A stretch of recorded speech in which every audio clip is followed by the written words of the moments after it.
You're listening to the Spark Radio Network, internet radio like you've never heard before. Innovation, creativity, and imagination are all said to begin with a spark. So fasten your seatbelt and take the ride of your life and listen for the spark. You are listening to KLRN Radio, where liberty and reason still reign. Hey, this is John Preston, Marine Combat Veteran and Pacific Records recording artist. Just reaching out to have you check out our new album, Battle Cry, Songs of America's Heroes, an album featuring phenomenal other combat veteran artists like Scott Brown of the Scooter Brown Band, Ryan Weaver, Rowdy Johnson, just an incredible mix of people. This is all veterans telling our stories and our lives, and we're giving 100% of our proceeds to the Valkyrie Initiative to help veterans and first responders integrate back into society. I myself have battled with post-traumatic stress for many years and lost my own brother, a Marine Corps veteran, to suicide. I ask that you step with us and make this happen. We are in pre-order right now and release on March 17th. Go to iTunes, go to Amazon, buy. We plan on making the charts and making it at a very high level, and your support right now makes a difference. This is the release of my new song, Superman Falls, which is actually about the loss of my own brother, which happened last year, and I would love for everyone to check it out, to listen, and hopefully it'll make a difference in many lives. If you're 85 or younger, would you like peace of mind and comfort for your family? We're Final Expense Direct with an urgent message for you. The average funeral today costs over $8,000, but the most you'll get from government benefits is $255. How will your family pay the difference? We can help. Our senior plans start as low as just $1 a day and pay up to $30,000 for a funeral and other final expenses. Peace of mind is easy. There's no medical exam. You'll have lifetime coverage, and your plan can't be canceled as long as you pay your premiums. Call now for free information about our senior plans. Answer a few simple questions and receive approval right on the phone. Plus, call right now and we'll give you a discount prescription card for free. Call 800-553-8687. That's 800-553-8687. Again, 800-553-8687. 8687.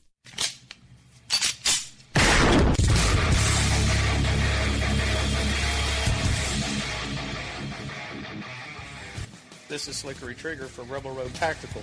With proper care and feeding, your pistol will be ready when you need it, there to save your life. Shouldn't your gear be that good? Whether you need a holster for comfortable everyday carry or a tough-as-nails holster for your next training course, Rebel Road Tactical has what you need. Check us out on the web at rebelroadtactical.com.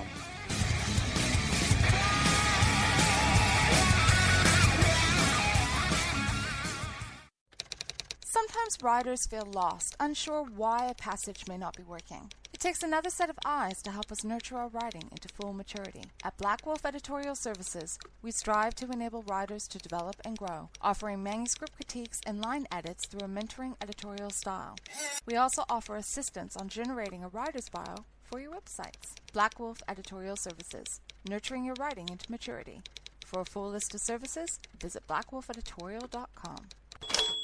Here's George Foreman with InventHelp. Hi, I'm George Foreman. Do you have an idea for a new product or invention? People ask me all the time, George, how do I get my idea in front of companies? How do I get a patent? What do I do next? Do you have the same questions? I'll tell you like I'll tell them all. Call my friends at InventHelp. Call InventHelp today for free information. InventHelp has been helping inventors for more than 30 years and has sales offices nationwide. InventHelp can submit your invention to companies who are interested in receiving new ideas. If you have an idea and want to try to patent it and submit it to companies, you should call InventHelp today for free information. Listen, I can't guarantee a company will be interested in your idea, but I believe every inventor deserves the opportunity to step into the ring and take their best shot. Put InventHelp in your corner. To get your free inventor's information, call 1-800-353-6490. That's 1-800-353-6490. Again, 1-800-353-6490.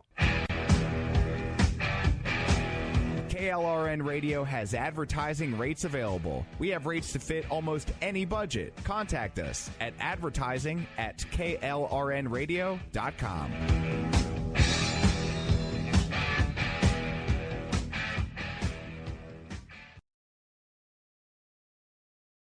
Everything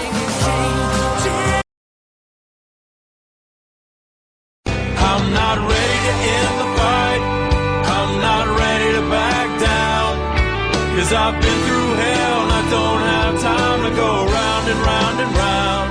It's too late to turn back now. You know I wouldn't if I could. 'Cause I'm proud as hell, I can't bring myself to do what it is you think I should.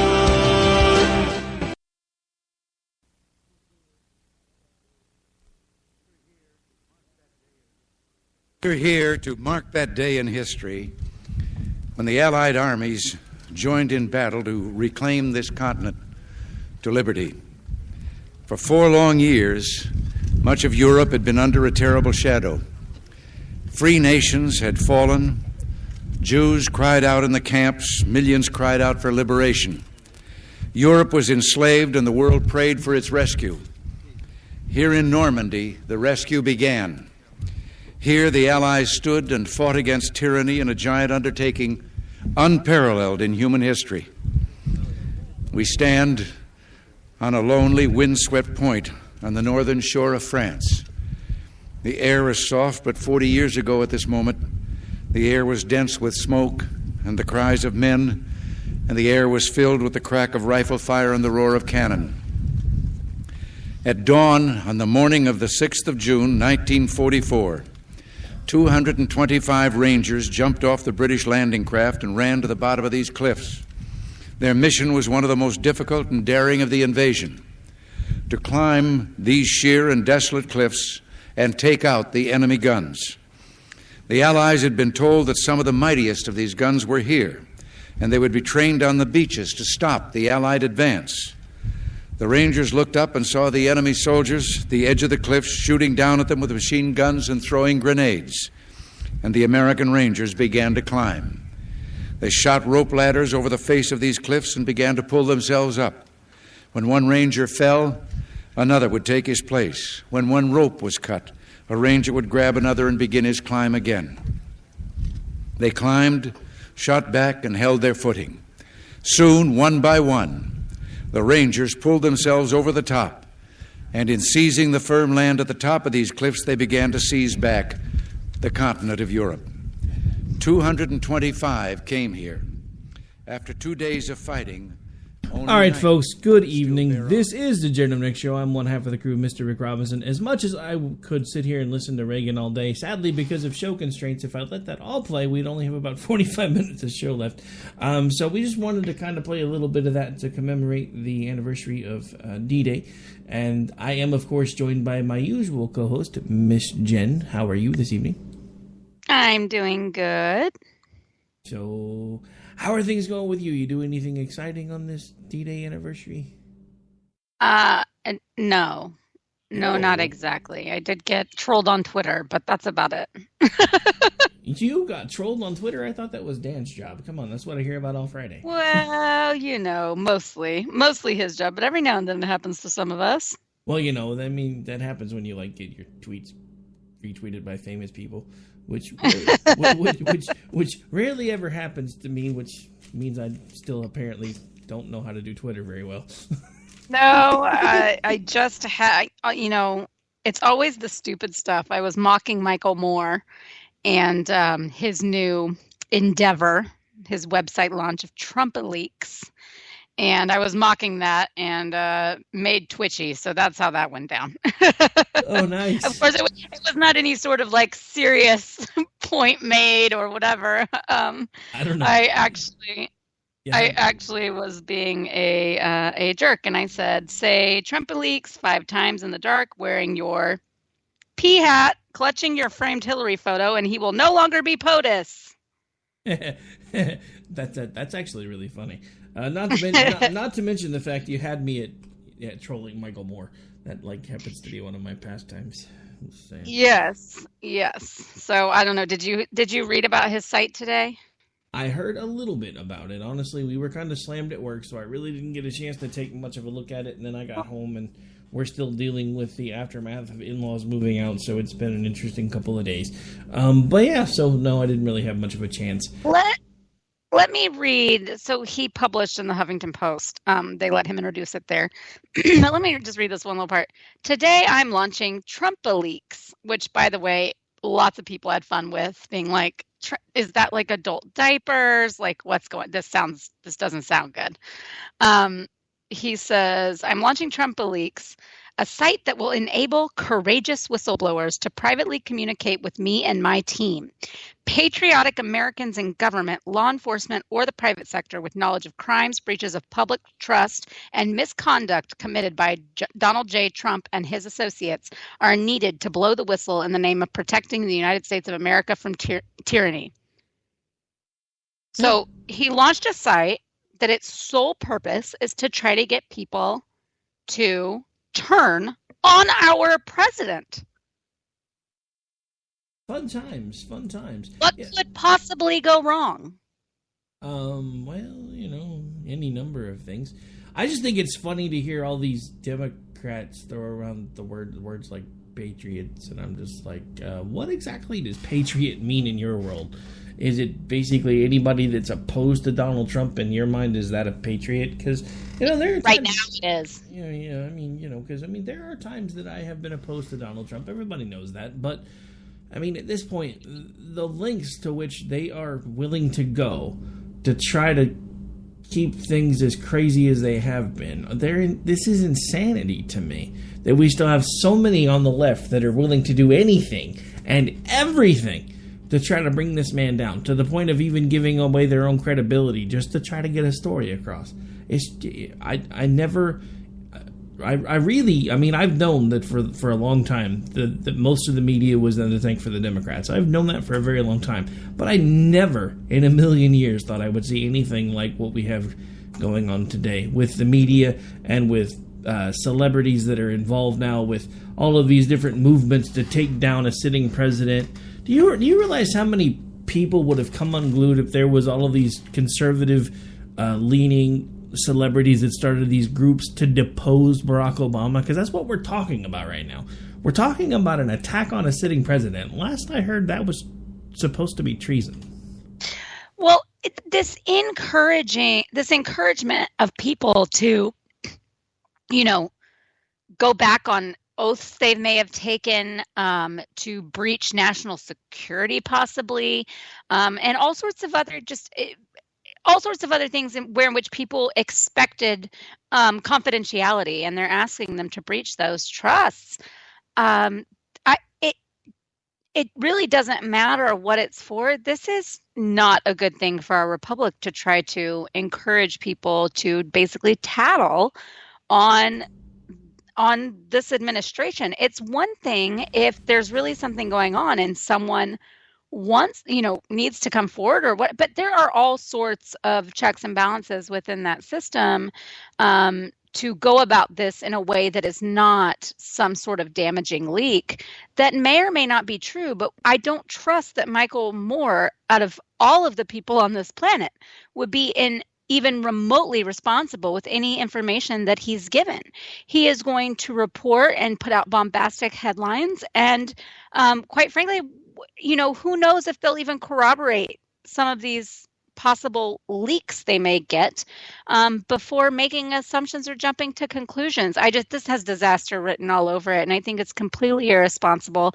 And if the left had any credibility at all, they would want it shut down the same way. And and I don't mean physically like shut it down, but I mean they would want this idea of it being a good thing and encouraging people to participate in this.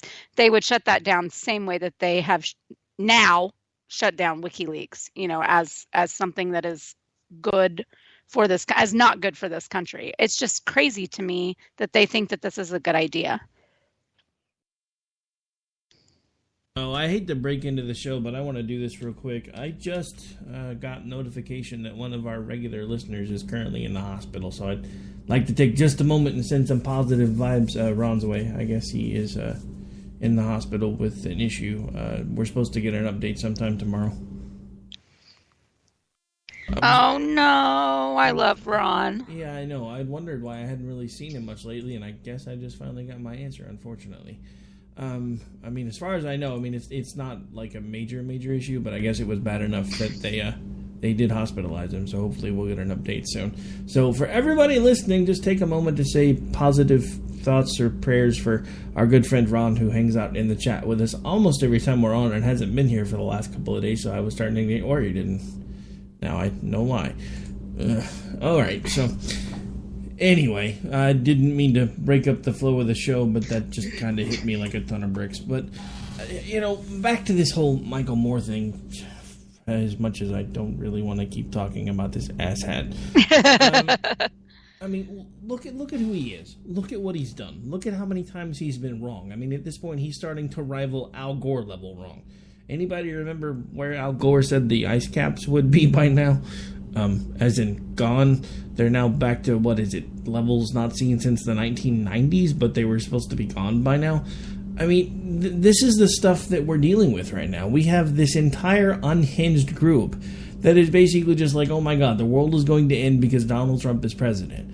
No, if anything, the world would have probably been more likely to end if Hillary Clinton would have gotten elected. Because let me tell you something without mentioning any names, because I promised I wouldn't. Someone that I know that is a very, very liberal person actually said to me today that he thinks that Donald Trump has done two very good things right so far, and that was when he did what he did in Syria and when he dropped the bomb in Afghanistan, because he got the attention of ISIS and told them we weren't playing around anymore. Now look at everything that's going on in Europe, where they're still basically practicing this appeasement mentality. Is there a correlation there? I'm not so sure, but I'm pretty sure that if Barack Obama was still president, they would probably be still trying to attack here. But now that they know that we're not messing with them anymore, now they're attacking everywhere else, which is fine by me, because we can still wipe them off the planet. But when a liberal person can actually come to a table and sit down with me and say, you know what, there are plenty of things that he's done that I don't like, but let me tell you something that he's done that I like. And that's put us back on a strong footing as far as the rest of the world is concerned. When a liberal says that to you, then that means that struck a chord somewhere. So I don't know why people can't just give him what he's due. When he does something right, let's call him or let's talk about it. And when he does something wrong, let's call him for it. But this, you gotta hate him straight across the board no matter what, that's more un-American than anything else I've ever heard in my life. Right. That it's what we've talked about before. That's like, you're not sufficiently anti enough. So that must mean that you're like secretly harboring feelings of support, and that you really are a closet Trump humper or whatever, instead of like, hey, I'm taking these things at face value. Yeah, that's too much to ask anymore, I guess. Actually taking things at face value, taking the time to evaluate them, and actually making a rational decision about what you're seeing in front of you. I guess that's not the way we're supposed to do things anymore. But as Americans, I thought that was what we were always supposed to do. Was I lied to when I was a child? Is that what it was? They are just in outrage overload. Everything is a big deal. And here's the thing. So he hasn't even been in office 6 months yet. And I'm getting stuff today, and this is what we see all the time, but right now, Trump is using the Constitution as his toilet paper. And the sooner his tyrannical run is put to rest, the better. He's using the Constitution as his toilet paper. Exactly what has he done that has been unconstitutional that isn't at least being presented in the courts already? Please tell me. So I don't see that is such a dramatic. It's just so melodramatic. Everything is like, oh, and he doesn't. And believe me, all during the primaries, what was I saying? This guy doesn't respect the Constitution. This guy doesn't know the Constitution. I absolutely get it. But to say that he is doing things like this person said, like wiping, like using the Constitution as toilet paper, is just absurd. That there is nothing of the sort going on. Well, here's the thing, and this is the question that I ask of everybody that likes to say that type of stuff. Where was your outrage when Barack Obama was using the Constitution as toilet paper? Because I can actually cite instances where he was doing that. So far, I can't really cite anything where Trump was doing that hasn't already been potentially called into the courts and being dealt with there, and now it's up to the courts to decide. There are plenty. I can. Go ahead. I was just going to say, I can argue that there's quite a few things that he's done that are what I consider unconstitutional, but they're the same things that presidents have really been doing for the last 60 years that or even more actually, since about around the time of the New Deal, that I consider extremely unconstitutional. But that is no longer considered as such in our modern government, unfortunately. EOs can be challenged on the face of them, but the fact that there are executive orders in the numbers that there are at all, to me, is unconstitutional. But the precedence has been set and they've been upheld. So that's not something I'm going to chalk under the unconstitutional mark here. No, exactly. Sorry, I actually just got a pop-up from one of our groups. Another friend that we know is actually starting a podcast. I'm going to have to hit them up and find out if we can run it. Nice. All right, so anyway, sorry, I keep getting distracted by shiny stuff tonight. I am so sorry. But, you know, the outrage, and honestly, I mean, we talked about this a little bit. Wow, actually, I guess Twitter just crashed. Nice, I was trying to find some stories, and it just said, sorry, something is technically wrong. Nice, okay, so anyway. We've talked about this before. One of the things that I think has been interesting as far as the selective outrage, and I had audio from that, I think, and I was going to run it last night, and I didn't do it, so let me see if I have it here, because I know I have it somewhere.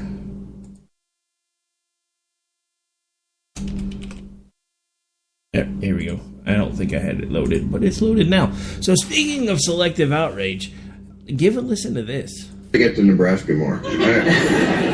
You're welcome. We'd love to have you work in the fields with us. Work in the fields? That's part of that. That's Senator. I'm a house nigga. No, it's in the show. Now, for those of you who didn't recognize the voice, that was Bill Maher on a recent episode of his show on HBO, where he actually said the phrase when the sitting senator was making a joke about having him work in the fields. He blurted out, "Senator, I'm a house bleep," and it was the N-word. Funny enough, nobody's really said that much negative about it. I mean, I've seen some YouTube videos from some African-American folks that weren't real happy about it, but there's been no cry of outrage. There's been no racist chants. There's been no Whitey's at it again. There's been no down with the cracker. I mean, what, is it okay because he's a Democrat? Is that what it is? I don't know. I'm going to be honest here, and it's something that people don't like to hear, especially when we're trying to distance ourselves from this. But in the context in which he was saying this as a joke, funny. I mean, yeah, it was funny. It was relevant to, you know, I mean, he was relating to working in the fields as if, like, wait, you're going to put, like, slave labor? And so then he says, no, I'm not. I don't do the field work. I do the housework. Did he need to say the word? Absolutely not. We could have gotten the point without it, but it certainly packed a punch. And that's what comedians do. I'm not excusing it. I don't think that it really needs to be a part of vocabulary at all, but the fact of the matter is that it does have a history, and there are certain things that are associated with it. So I'm not defending Bill necessarily. The outrage over SAS was absolutely ridiculous, and he just got, you know, reign of hell on him, and Bill got a total pass. So that's crap. That's utter BS. But you know, there's so many comedians, they drop that word all the time, and I'm sorry, but have you turned on popular radio? Because hip hop and R&B and rap for at least the last 15 years, they've been winning awards, dropping that every other word of their songs forever. And I get it. He's white. He's not black, blah, blah, blah. But still, it's like, why do we get to choose when we're outraged by something like that? I don't think we should. And see, here's the thing, and this was the point that I was going to make last night, but in between technical issues and a house full of nieces, I didn't wind up getting to do my show last night. My issue isn't the fact that he said it. My issue isn't even the fact that he said it, and in the context, it was actually funny, because it really was. I mean, he just pops up and like, what, you want me? No, you want me to go pit? No, screw you, I'll do the housework. That was funny, it really was. But here's my point. If this had been a Republican that had said this, they would have come unglued. But now you're basically getting nothing but crickets, and the Republican sitting across from him is the one that basically got tarred and feathered for being a part of the conversation, but he wasn't even the one that said it. I know. It's so ridiculous. It's like, if you're going to get mad about the use of the N-word, get mad at the person who used it. And to focus all of the outrage on the Republican senator that's sitting across from him that went, and then moved along, it's just completely dishonest. And it's it's so typical. It's just so very typical. Now, and I know this rule doesn't apply for us white folks, but I have listened to it unedited. He did not say ER, and I have it on very good authority from African American friends of mine. As long as they're cool with it, and you know these people, you're allowed to call them that as long as you soften the ER. It typically ends in instead of ER, and that is actually how he said it. He didn't say the way that they used to say it that makes everybody angry. He actually softened the ER. So who knows? I mean, Bill Maher's pretty popular. Maybe he's got some African-American friends that told him it was okay to say the word. Give the guy a break. I mean, the thing is... I'm going to go ahead and say I don't recommend anybody say it, no matter in what fashion. Saying, you know. But, and it's like, I don't even care about all of that. What I care about is that they've been basically mum in regards to him, and the immediate tweets and like social media backlash was targeting Ben Sass. It's just so typical, and it's so biased, and it's just intellectually dishonest and inconsistent. Well, I mean, let's face it. Look, I'm going to be completely honest and blunt with everybody for just a minute. Human beings are biased. We all have our own biases. We all have our own points of view. There are times when people that we agree with will say things that will outrage and offend somebody else, and we'll be like, we don't see the big deal. And then somebody says something that we don't agree with, and we're like, oh my God, this person should be burned at the stake. I get it. Human beings are biased, but that's part of what we're trying to do here is put the biases aside. So my point with all of this is the same thing you've been talking about. Where was the outrage from Maher? Because if this had been a conservative comedian that had said something like this, they would have been calling for their immediate dismissal and termination for being racist and pulling of all their sponsors and doing all this and doing all that. And to attack a person sitting across from the person that actually said it because they chuckled? I mean, come on. Look, whether you were outraged by it or not, the simple fact of the matter is, in that context, it was funny. I'm not afraid to say that, because in that context, it was funny. And it was edgy, which is what a comedian is looking for. That's what you guys pay them for. That's how they get where they are, is to push your buttons, make you think, and be so close to the edge that you're afraid they're going to fall off. Unfortunately, Kathy Griffin took a flying leap off that ledge and now is at the bottom somewhere. But, she at least tried. I'm just saying. Yeah, and I did see a lot of that kind of like, well, if that's funny, but this isn't, in regards to like, y'all crucified Kathy, but she's a comedian too. So why do you think it's okay, Bill Maher is a comedian, to say something like that while she did? I'm like, if you are really trying to compare the two things, then I'm going to go ahead and need to step away, because there is no reasoning with you. You are not a serious person. I has a mute button for you. Goodbye. Basically. Oh, but yeah, I mean, it's just been interesting to watch all day. And of course, now everybody's talking about the fact that come Thursday, Comey's supposed to testify, and Donald Trump's going to die. It's going to be the end of the world as he knows it, because all of his secrets are going to come out. And honestly, one other thing real quick, because I'm kind of all over the place tonight, because I just remembered this. Was I the only one that watched Megyn Kelly on Sunday? Oh, yeah, I did not. You didn't? She actually had a decent interview with Putin. I mean, I spaced. I forgot all about it. I had a long weekend. You had one job. No, I'm just playing. It's not like we talked about it ahead of time. But no, I mean, honestly, it kind of was a show flavor of 60 Minutes. It wasn't just all her talking, and it was news stuff. And what they opened with was the interview that she recently did with Putin, where she kept trying to ask him, did you or did you not have anything to do with ruining our election? And he's like, these questions that you're asking me are preposterous, and you act as if the United States has never done these things, so why should you even be upset? I'm like, that kind of has a point.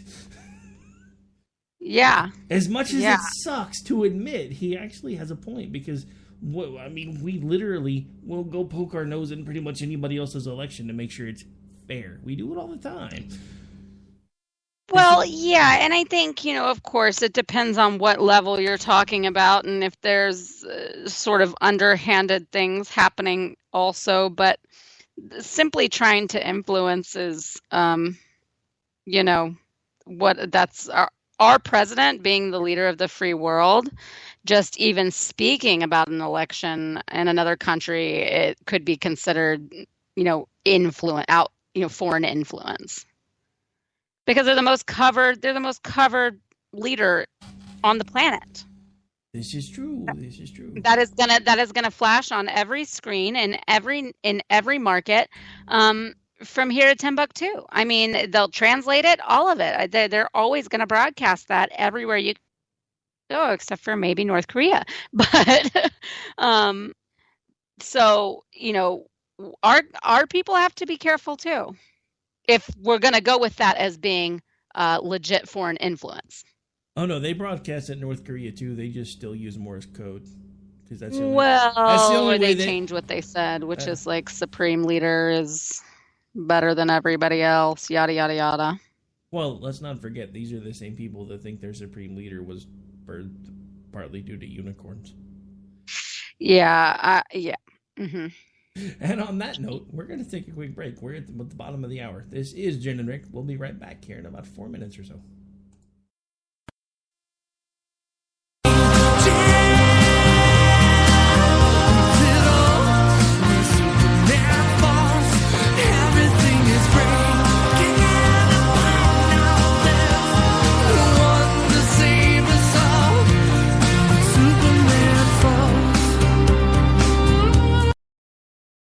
The following message contains a special offer for listeners of this station. Are you a man over 40? Are you constantly looking for the nearest bathroom? Do you wake up multiple times a night to use the bathroom? Right now, Perfect Prostate is sending out free bottles of their groundbreaking new formula to listeners of this station. Perfect Prostate Formula was developed by medical doctor Mitchell Fleischer, and its ingredients have been clinically studied to reduce your frequent nighttime bathroom visits and promote healthy urine flow. Right now, preferred customers get their first bottle of Perfect Prostate absolutely free. There's nothing to lose. Perfect Prostate is guaranteed to reduce that constant urge to use the bathroom, especially at night, and promote healthy urine flow. Don't wait. Call now for your free bottle. Just pay shipping and processing. Dial 1-800-675-0251. That's 1-800-675-0251. Supplies are limited. One free bottle per household. Call now. Dial 1-800-675-0251. That's 1-800-675-0251.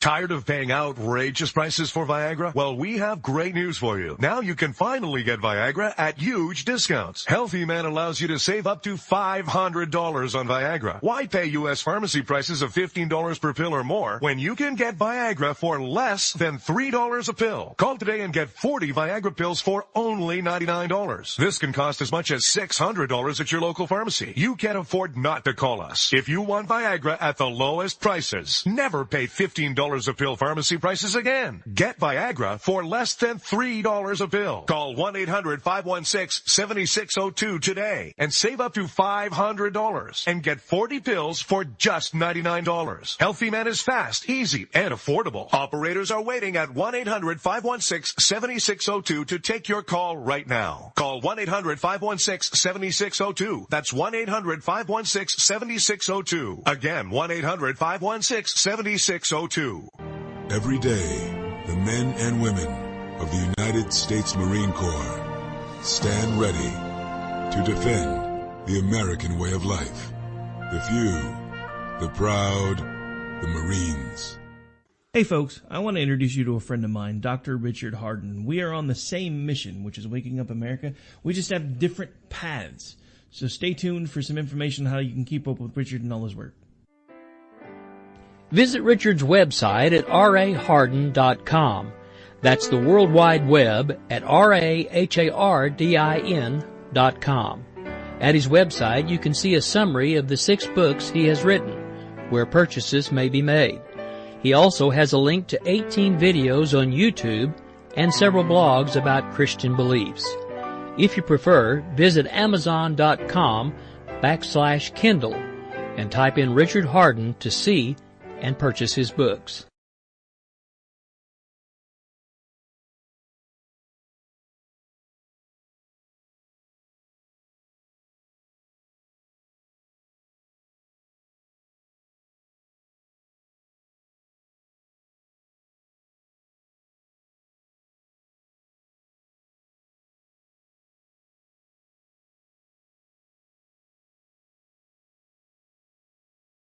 Here's George Foreman with InventHelp. Hi, I'm George Foreman. Do you have an idea for a new product or invention? People ask me all the time, George, how do I get my idea in front of companies? How do I get a patent? What do I do next? Do you have the same questions? I'll tell you like I'll tell them all. Call my friends at InventHelp. Call InventHelp today for free information. InventHelp has been helping inventors for more than 30 years and has sales offices nationwide. InventHelp can submit your invention to companies who are interested in receiving new ideas. If you have an idea and want to try to patent it and submit it to companies, you should call InventHelp today for free information. Listen, I can't guarantee a company will be interested in your idea, but I believe every inventor deserves the opportunity to step into the ring and take their best shot. Put InventHelp in your corner. To get your free inventor's information, call 1-800-353-6490. That's 1-800-353-6490. Again, 1-800-353-6490.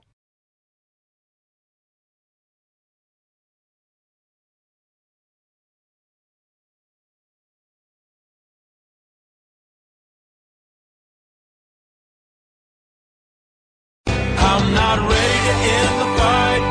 I'm not ready to back down. 'Cause I've been through hell and I don't have time to go round and round and round. It's too late to turn back now. You know I wouldn't if I could.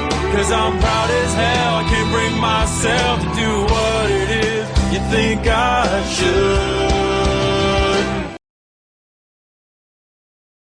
Hang on. All right, folks, now we're back. Now that I can find the right button. I am so sorry. I was playing around in a Twitter group while we were on commercial, and I got distracted by shiny things. So anyway, what were we talking about before I got distracted by the picture they dropped in there? I don't even know, because I got distracted too. Oh, man. We have some very interesting friends. We'll just say that. Yeah, that's probably the best way to put it on air is we just have some interesting. They are interesting and colorful. Oh my goodness. So what else? Well, I mean, I don't know what else you want to talk about. Did you see how there have been Marco Rubio saying, it's just a simple tweet, so who knows what the real intent is, if he really means he wants it federally funded or not. But he said, Ivanka put out a tweet that said, tomorrow, AEI Brookings released their paid family leave report. It's time to make America great for working families. And Marco Rubio tweeted, in America, no family should be forced to put off having children due to economic insecurity. Ivanka Trump is doing important work. So, of course, this seems like he's supporting paid family leave at the federal level. Of course, it's just one tweet, so who knows if that will really be the thing. But, I mean, we've basically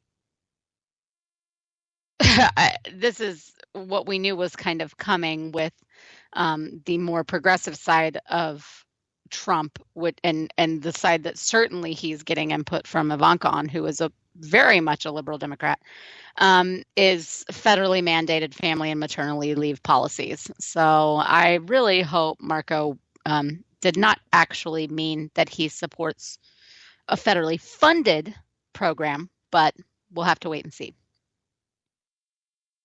No, I mean, and that doesn't make any sense to me. And honestly, I like I said, I haven't had much time to be on social media today because work's been crazy again. Every time I think we're going to slow back down, something breaks. And yeah, so anyway, but yeah, if Rubio is seriously now getting on board with the whole federally mandated and funded paternity leave and family medical leave stuff, I'm not so sure I'm going to be supporting him much in the future. Because he's young. I know at some point he plans on trying to run again if he gets on board with this stuff. I think he's going to disenfranchise most of his base. Because it doesn't do any good. It's good money after bad. It's giving government more control over things. This is the part that people that want socialism don't seem to understand. Yes, it sounds good. They put it in a nice, beautiful packaging that says, hey, so give us more control, we'll give you more free stuff, or we'll make sure you have this, or we'll make sure you have that. But the more control you give them now is the more things they can take away from you later when you piss them off. That's not only that, but you just give them the control, and it's, like opening a floodgate. It's so hard once you create, because it's not just funding something like this, which would be like maternity leave or paid family leave. It wouldn't just be funding that. That creates a whole new department of some sort under some other heading, of course. But I mean, that means hiring people. That means having office space. That means having headers on a newsletter. That means all of these things, which cost a lot more money than just the simple funding of it. And so there you go, growing bureaucracy, the unelected portion of our government that definitely controls our everyday lives. And we can literally do nothing about it. And it can't ever go away. Once you get that in, once you establish those jobs, they are there for good. I mean, if anything, they get added to. They rarely, very, very rarely does anything that once started actually get axed. No, exactly. And that's kind of the whole problem with it, though. I mean, if you want to know how this is going to end up, think EPA. Because when the EPA started, it was this really small group that had one federal mandate. Now they are this behemoth, or at least they are for the moment. I'm hoping the new EPA director can help with that, but we shall see. That basically started doing everything they could to overstep their purview and try to justify their own existence by putting their fingers in everybody else's pie. When we start whatever governmental bureaucracy that we are going to have to start to monitor, manage, maintain, and enforce this federally mandated and funded maternity and family medical leave. I mean, think about this from a governmental perspective. In a government agency, there are like 3 supervisors for every 1 employee. Because that's what that's what they do. Everything they do is top heavy. Because that's what you're doing. You're working to get to one of those little cush jobs where you get an office and you push papers and you really don't do too much because there's 2 other guys to watch every single guy that you're in charge of. There's at least 2 other people that have direct control over that one single person. And there's handfuls of supervisors that do nothing. We've seen it before here in Oklahoma at the state level. We literally had people that were having their budgets cut by 50-65% because we were having budget shortfalls, and what they were doing was trimming the fat from the people that had jobs but really didn't do anything but collect a paycheck. That's what happens with government bureaucracy. The worse it is, the more it becomes ingrained, the less it actually accomplishes. You hire more and more people to do less and less work, and it's just nothing but a cash cow for somebody. Well, yeah, and it's even worse than that. I mean, let's just even say that it's okay to have these jobs and that we can actually afford, the job aspect of it and the funding of the programs themselves. But what ends up happening, and this is just as true in DC as it even is with sometimes like major corporations, you end up with floors of office buildings empty or just basically with like that are very little used. You end up with all sorts of extra expenses and costs and that are completely unnecessary. And that's what's happened in DC too, that is also part of this like just massive overspending that we've got going on, is because you could walk. I mean, and I remember I had a friend that went. I spent some time in DC too, but I had a friend that actually went to work for a guy Texas in Congress, and but he was on a committee, and so she had to help follow him around and take notes for certain things and run errands for him and all sorts of things like that. And she said, you would not believe, like, she was just astonished at how there were entire areas and wings of buildings that had like 2 people working in them, but they're fully stocked. The AC is on, pumping through. They are being maintained for the just in case, but they're not even being fully used. And it's prime real estate. That there's all sorts of stuff like that come into play when you're talking about adding on to the government that will eventually mean, besides the fact that it's taxpayer funded anyways, and is that even necessary or constitutional, then you have the fact of, we really want these bureaucrats to be able to control our lives any more than they already do, and they're completely unelected. And then 3, what are all the other wastes that end up happening whenever you start to grow bureaucracy like that? I mean, it's just out of control, and they don't even know where to begin to cut. Well, I mean, we see firsthand a lot of the waste. We've talked about it before on this show. It doesn't even necessarily talk about the bureaucracy, but just the waste in general. So, I mean, think about all the tens of millions of dollars that are wasted on salaries for positions that they probably don't even necessarily need to have, much less the fact that the government seems to basically do crazy things like I seem to remember them building a gas station in the Middle East, in the middle of nowhere, for millions of dollars. That was right. That was a not an actual gas station, but a natural gas conversion gas station. Nobody in the Middle East has those kind of cars, but let's spend $70-something million to make one of those. Sounds like a plan. Well, and then there's also, let's put $1.8 million for this study about the speckled gecko in the blah, blah, blah, little one area that they're maybe wanting to build a swimming pool. And then over here, let's do this. I mean, everybody remembers the bridge to nowhere. There's all sorts of stuff like that. And then the studies, oh my gosh, the federally commissioned studies on the most ridiculous things. They would just, if anybody ever had, just Google it up and look at how many studies are funded by the federal government and what their topics are. I'll have to find the link because there is a link that shows all of them. And some of them you would think you'll think it's a joke. You absolutely will think it's a joke. It'll be like how to watercolor, Hello Kitty. It's absolutely absurd. And there are just, millions of dollars wasted on that crap. The waste and abuse is crazy. But but that's what we have to contend with, though. We have a government that seems to come on. Who doesn't remember the shrimp on a treadmill study? Right. These are the type of things that our government already does with our money.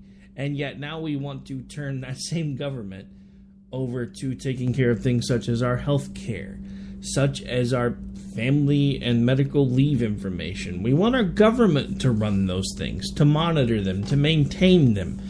They can't even run the post office properly, and we want to give them control of things that actually have life-ending consequences depending on how they are dealt with. I don't see the common sense here.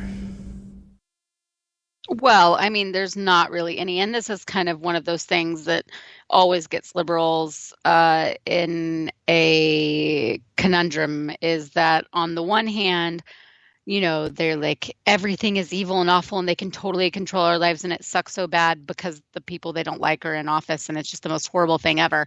And then on the other hand, they're like, no, we need to let the government, absolutely the government needs to take care of all families and children. Absolutely the government needs to take care of healthcare. Absolutely the government has to do this and has to do that. But then they flip out when it's the other guy in power, and then it's like, he can't do that and they shouldn't have this much control and how dare they pass this and so they're constantly hypocritical on it. Oh, it just, I don't know, none of it makes any sense to me. The fact that we have all of these different people vying to basically give away our freedoms. That's ultimately what we're talking about doing at this point, because if we give over governmental control to family and medical leave, then that ultimately means that they have control over our family and medical leave, which to me seems like a really bad idea. Much like the idea of giving them control over our health care seemed like a really, really bad idea at the time to me.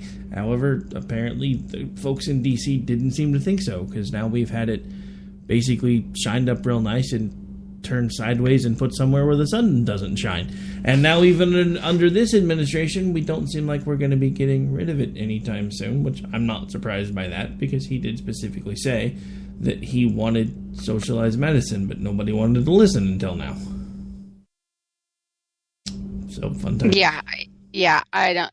Hey, I did just find one of these lists of things that the government's funded. Let me just read a couple real quick because they're crazy. So here's one: lifestyle coaching for Senate staff. That's about $2 million a year that they can take free courses for benefits of a good night's sleep or pressure point therapy workshop. $1 million bus stop in Arlington, Virginia, that has received $8 million in federal funding because they want to build 23 of them, which is basically has heated benches and sidewalks, wireless zones for personal computers, blah, blah, blah, blah, blah. So the federal government is paying for that. So NASA spending $3 million to go to Washington, D.C. and study one of the greatest mysteries in the universe, how Congress works. Wait, that's kind of funny. It's really funny, but seriously, we're spending money, and NASA is actually going to be there. Well, you know what they're going to find? Anyways. It's going to be a lot like the Life on Mars trip. They're going to find nothing because Congress doesn't work. Just saying. Well, you know that they funded solar panels. I forgot about this one. They funded federally funded solar panels at Manchester Boston Airport that they, after just a few weeks of use, they had to cover up because the glare was causing the pilots to be blind in landing. Oh, that's priceless. That's priceless. That makes as much. That makes as much sense around here because they actually, about 10 miles from where I'm at, they have what they call a solar panel farm that is out right next to I-35. It's out in the middle of nowhere, and it's in one of the most windswept, hail-prone areas of the state. So they keep having to replace the panels anytime we have a hailstorm. Oh, good grief. These people. I wonder how much money we've wasted on that. You know, and here's my thought with this. Okay, so you're going to put a solar panel farm out in the middle of nowhere.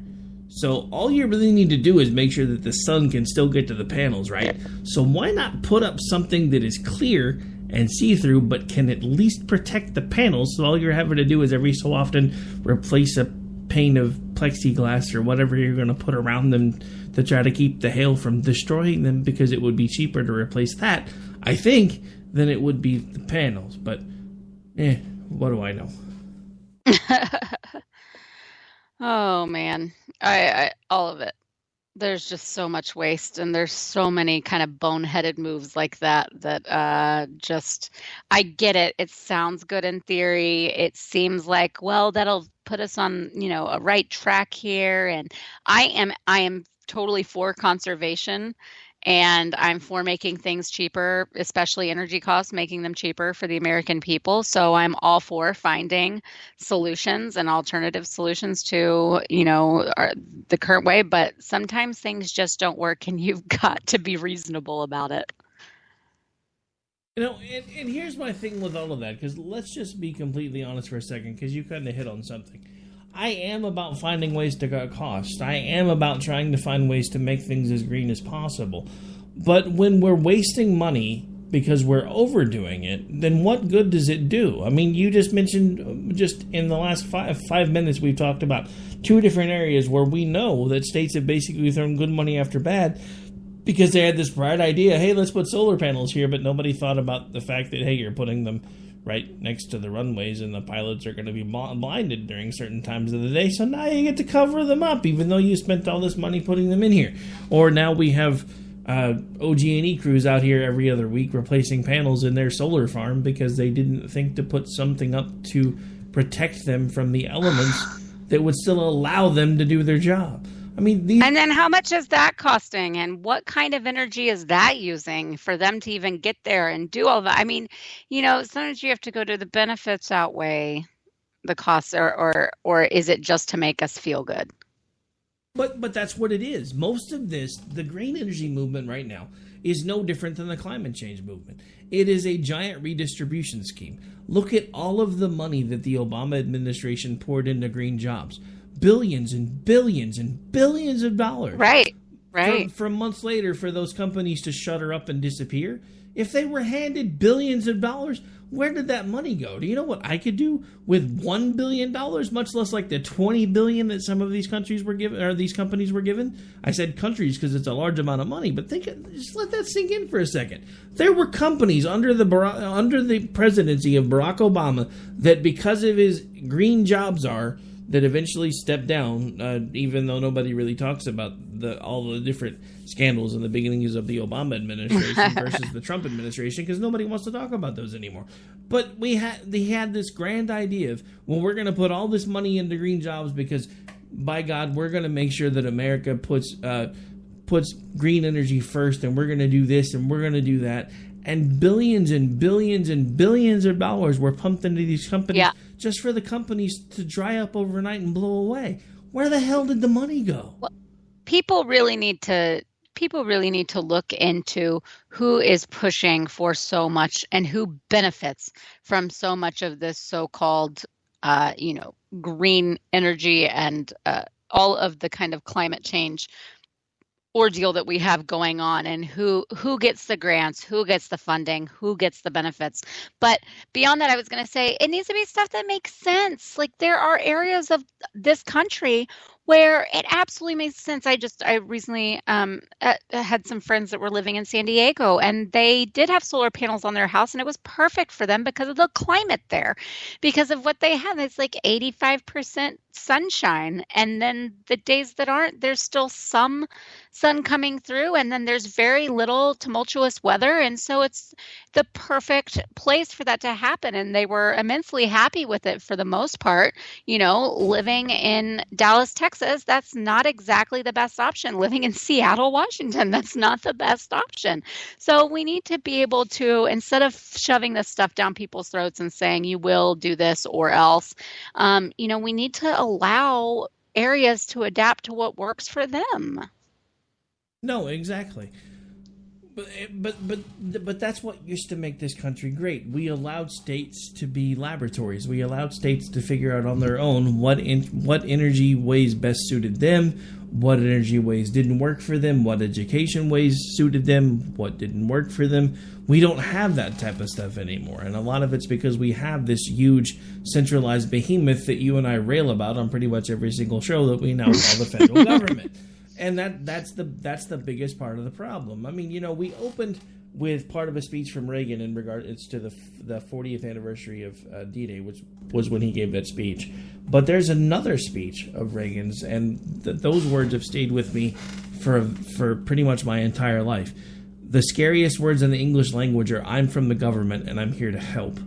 Those words were important even back then because it let people understand that they had a president, I think he was actually just a presidential candidate at that time, but somebody that understood that the government should not be the end-all, be-all solution of everything in this country. That was the last thing the Founding Fathers wanted.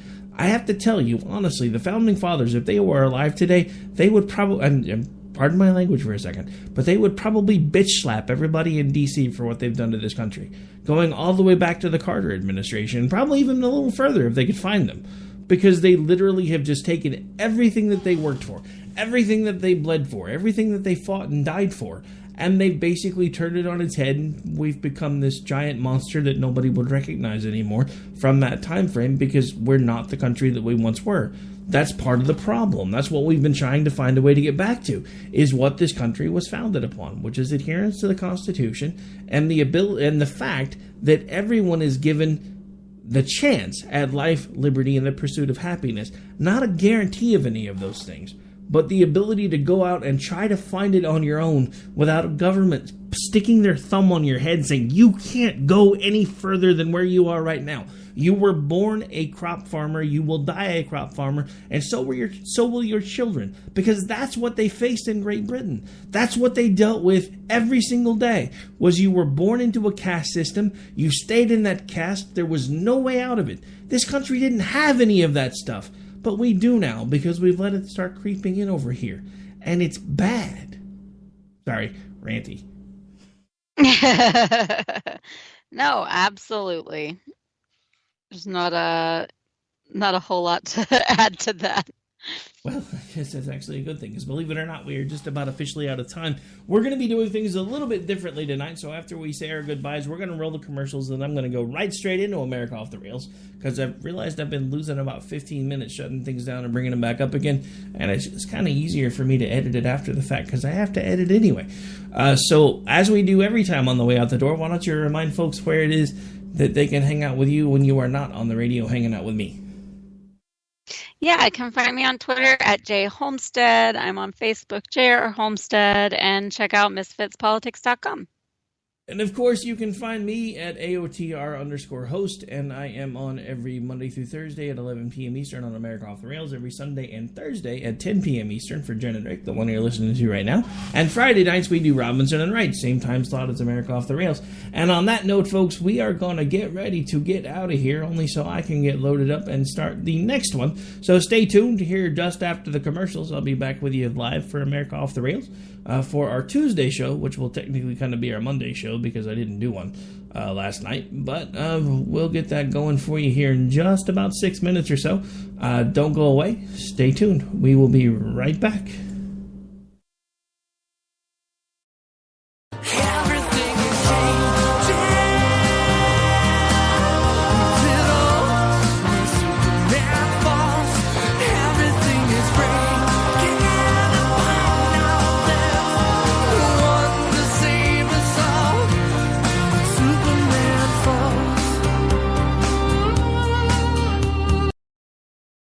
The following message contains a special offer for listeners of this station. Are you a man over 40? Are you constantly looking for the nearest bathroom? Do you wake up multiple times a night to use the bathroom? Right now, Perfect Prostate is sending out free bottles of their groundbreaking new formula to listeners of this station. Perfect Prostate formula was developed by medical doctor Mitchell Fleischer, and its ingredients have been clinically studied to reduce your frequent nighttime bathroom visits and promote healthy urine flow. Right now, preferred customers get their first bottle of Perfect Prostate absolutely free. There's nothing to lose. Perfect Prostate is guaranteed to reduce that constant urge to use the bathroom, especially at night, and promote healthy urine flow. Don't wait. Call now for your free bottle. Just pay shipping and processing. Dial 1-800-675-0251. That's 1-800-675-0251. Supplies are limited. One free bottle per household. Call now. Dial 1-800-675-0251. That's 1-800-675-0251.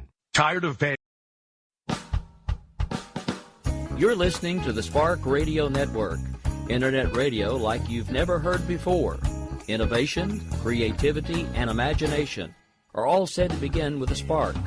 So fasten your seatbelt and take the ride of your life and listen for the spark.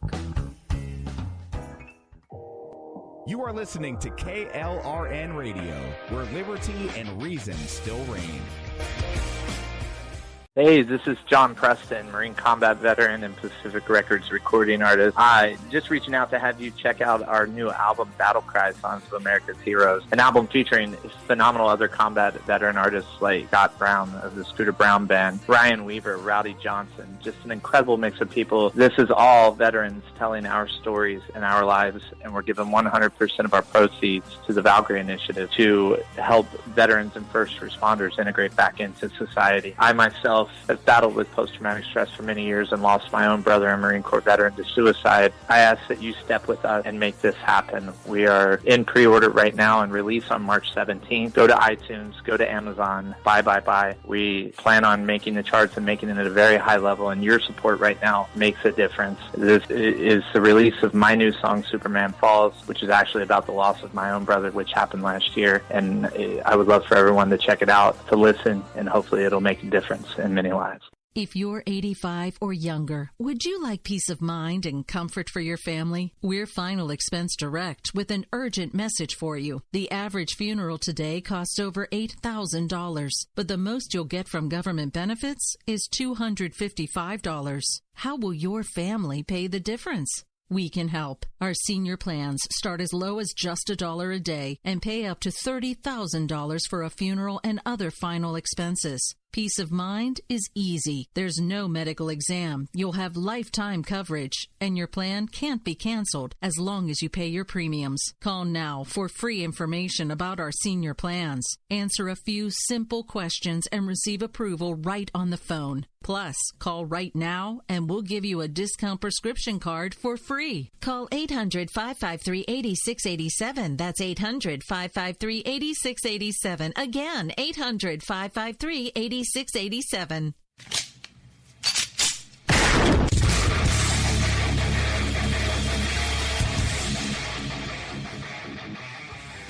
This is Slickery Trigger for Rebel Road Tactical. With proper care and feeding, your pistol will be ready when you need it, there to save your life. Shouldn't your gear be that good? Whether you need a holster for comfortable everyday carry or a tough-as-nails holster for your next training course, Rebel Road Tactical has what you need. Check us out on the web at rebelroadtactical.com.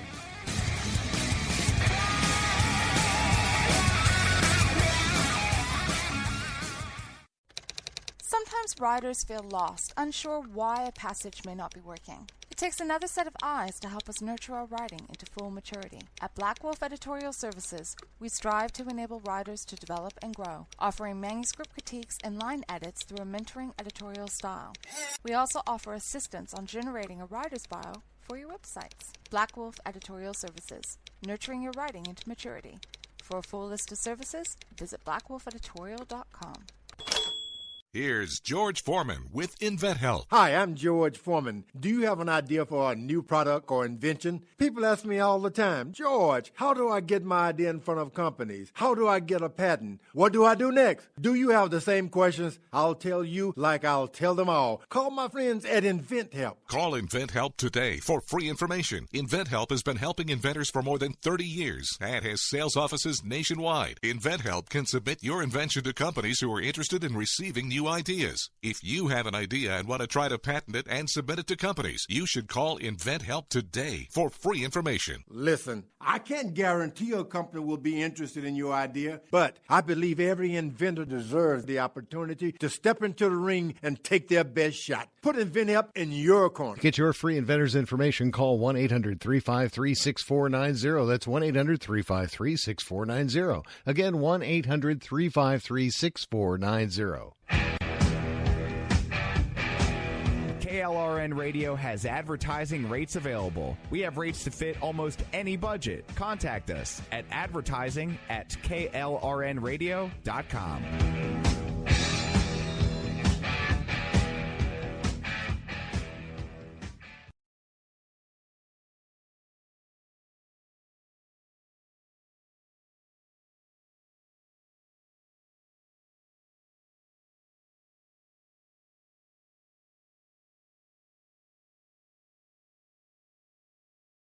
This is Rio of Madison Rising, and you're listening to our acoustic version of the Star Spangled Banner here on KLRN Radio, where liberty and reason still reign.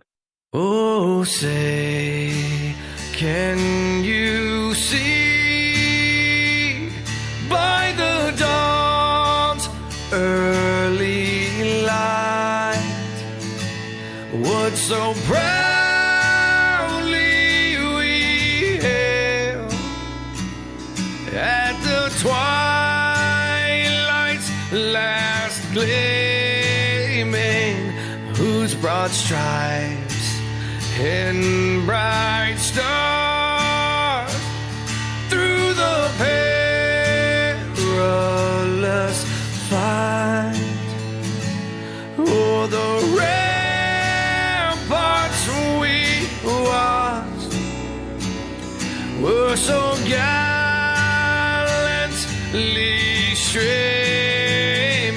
and the rockets ran down, the bombs bursting in air, gave proof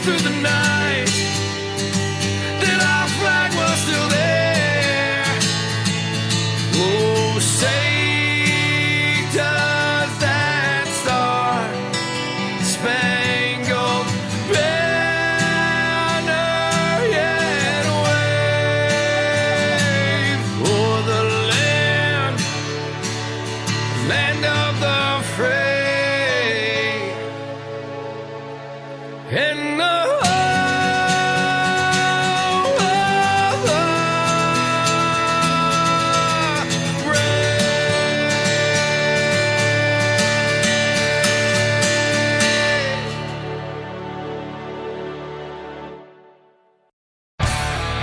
Keep on doing what you do, Rick. You're my favorite host. Favorite host.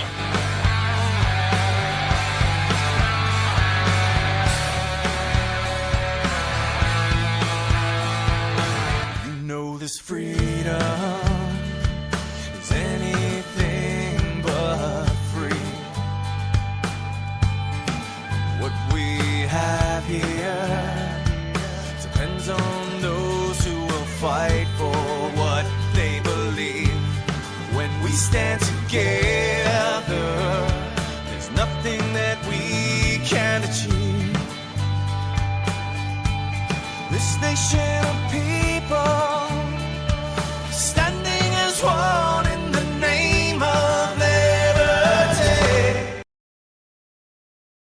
Well, good evening, folks. This is America Off the Rails. I'm your host, Rick Robinson. Welcome to the show. I hope everybody's had a great Tuesday evening. We're rounding the corner to Wednesday now. At this point, it's about 11:16 on the East Coast, so we're heading towards midnight there. It's about 10:16 Central and 8:16 on the left coast. So no matter where you're listening tonight, I hope everybody's had a wonderful day. Now, this is, of course, the anniversary of D-Day. So I want to, actually, on the Jenn and Rick show, you may have heard, we just finished that one up. We actually played a little bit of Reagan's speech, so I thought I'd open things a little bit differently. I wanted to actually play Lee Greenwood's God Bless America, but unfortunately, we have ASCAP protection. We do not currently have BMI protection. So unfortunately, Mr. Greenwood, you're not covered by ASCAP. You need to fix that. Because, yeah, I heard one of the other more prominent hosts opened their show with that today, and I was like, I really shouldn't do that. And then I went and looked, and I was like, but I can't, because I don't want to get in trouble, because we only have permission to play things for people that have given us permission, or for ASCAP coverage. And yeah, we have, but that ain't there, so I couldn't play it. So anyway, I settled, which I really wouldn't say settled. We actually have the new leader, our new leader, new lead singer of Madison Rising. Madison Rising, who's actually been on with us before. Actually, he did a roundtable show with us once, which was really, really cool. But yeah, he gave us permission to play pretty much anything they have as often as we want. And you may have heard him talking there at the opening. But anyway, so just wanted to play that only because, this is the anniversary of D-Day, and we find ourselves at yet another crossroads. Interesting how this seems to keep happening. Because now we have basically same kind of scenario. We have a group of people that is out to take over the world, but nobody's talking about them. So we're going to talk about some things tonight that I think we really, really need to talk about. But unfortunately, because I opened with that song, we have to take our first break and get it out of the way. So let me go ahead and work on getting that queued up real quick. So we're going to talk about a lot of stuff tonight, mostly centering around things like Islam, some things that you may not know about Islam, and actually I have a guest, or a group of guests, I hope, coming on soon. We're trying to confirm that now, to give you more of a sneak peek. But this is America Off the Rails. I'm your host, Rick Robinson, and I just realized I didn't have a button press, so you guys were hearing a lot of echoing there. Sorry, that's been fixed now. We'll be right back. These are the times that we'll try. They'll try me souls. Hey folks, I want to introduce you to a friend of mine, Dr. Richard Harden. We are on the same mission, which is waking up America. We just have different paths. So stay tuned for some information on how you can keep up with Richard and all his work. Visit Richard's website at rahardin.com. That's the World Wide Web at rahardin.com. At his website, you can see a summary of the 6 books he has written, where purchases may be made. He also has a link to 18 videos on YouTube and several blogs about Christian beliefs. If you prefer, visit Amazon.com/Kindle and type in Richard Harden to see and purchase his books. Every day, the men and women of the United States Marine Corps stand ready to defend the American way of life. The few, the proud, the Marines.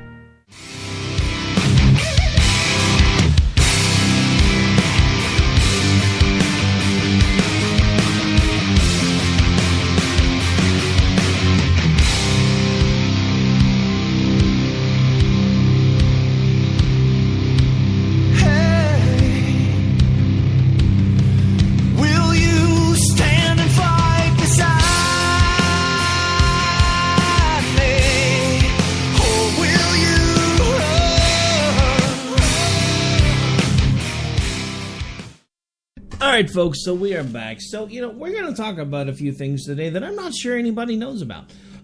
These are some of the things that I found out along the way when I started studying the religion and the political philosophy of Islam. And I've heard some other hosts starting to talk about them, so I figured we might as well touch on them too. Because now, first of all, I don't want to start a panic, because as of right now, our Constitution and Sharia law are not compliant with one another. But you'll hear all of these Muslims that are starting to talk about how they want Sharia law in their town. They want Sharia law in their state. They want Sharia law for all of America and for all of the world. And they will tell you this. But there are very specific reasons why they want these things. There are very specific tenets to Islam and Sharia law that we don't really talk about. Like, every day, if somebody mentions the word mosque, what's the first word that pops into your head? Church. Worship center, gathering place. It is all of those things. But as far as the governmental body of Islam or Sharia is concerned, it is much, much more than that. It becomes a citadel. It becomes a fortress. It becomes an area as a meeting place, but also as an armory and a storage point for travelers to be able to train and all sorts of other things in areas that they're traveling to. And there are parts of Sharia law, these same people that, Sharia law is great. Sharia law will get rid of your credit card debt because you won't be able to be charged interest. There's been a very prominent Muslim leader of a female persuasion, which seems kind of odd, but okay. For them, not for us. But it just seems odd that they have some outspoken female folks trying to push for Sharia law. Because, we've talked about it before. She actually was putting out tweets about the fact that, your credit card interest would go away because under Sharia law, you cannot charge interest. Okay, so that's one plus. Now let's start talking about the negatives. There's a little known negative that in Sharia law, when there is a mosque that's built, pay attention, New York City. Pay attention, California. Under Sharia law, when a mosque is built for a 3-mile perimeter around that mosque, under Sharia law, that land that the mosque was built on and 3 miles around it becomes property of the mosque. It is property of Islam. Now again, for the moment, that doesn't matter. But I want you to understand what we're talking about here. These people that are advocating for Sharia law, they're advocating for everywhere that there is a mosque that has been built in this country, in Great Britain, in anywhere that they want to some point adhere to Sharia law someday. Those will basically become embassies for Sharia and for Islam. There will be a 3-mile cordon. Everybody talks about all these no-go zones. I wonder if anybody's bothered to research what the proximity is of a mosque to some of these no-go zones. And are they more than 3 miles in every direction? Is it within the 3-mile zone? Because I'd almost bet you, if you bother to look in all of these places in Europe where they're popping up with all these no-go zones, where it's Sharia law only and nobody that doesn't practice Sharia law is allowed inside, blah, blah, blah, yada, yada, yada. I bet you if anybody bothered to look, it would be within 3 miles of a mosque. How much do you want to bet? Just asking. How much do you want to bet that it would be within 3 miles of a mosque? I found the downside to trying to do these things back to back because we didn't get things started at exactly the 60-minute mark, and I've kind of lost track of where the break should go because usually I'm looking at the clock going, okay, I need to do a break now, and sadly, because we didn't reset the clock, it's really, really thrown off. I think I say I think because I'm not 100% sure. But I think it is time for a break again. So we're going to go ahead and get one queued up. This is America Off the Rails. I'm your host, Rick Robinson. We'll be back after about 3 minutes, and I apologize if I'm taking the break a little bit early, but it's better safe than sorry. We'll be back here in about 3 minutes. Stay tuned. Lots more about Sharia and...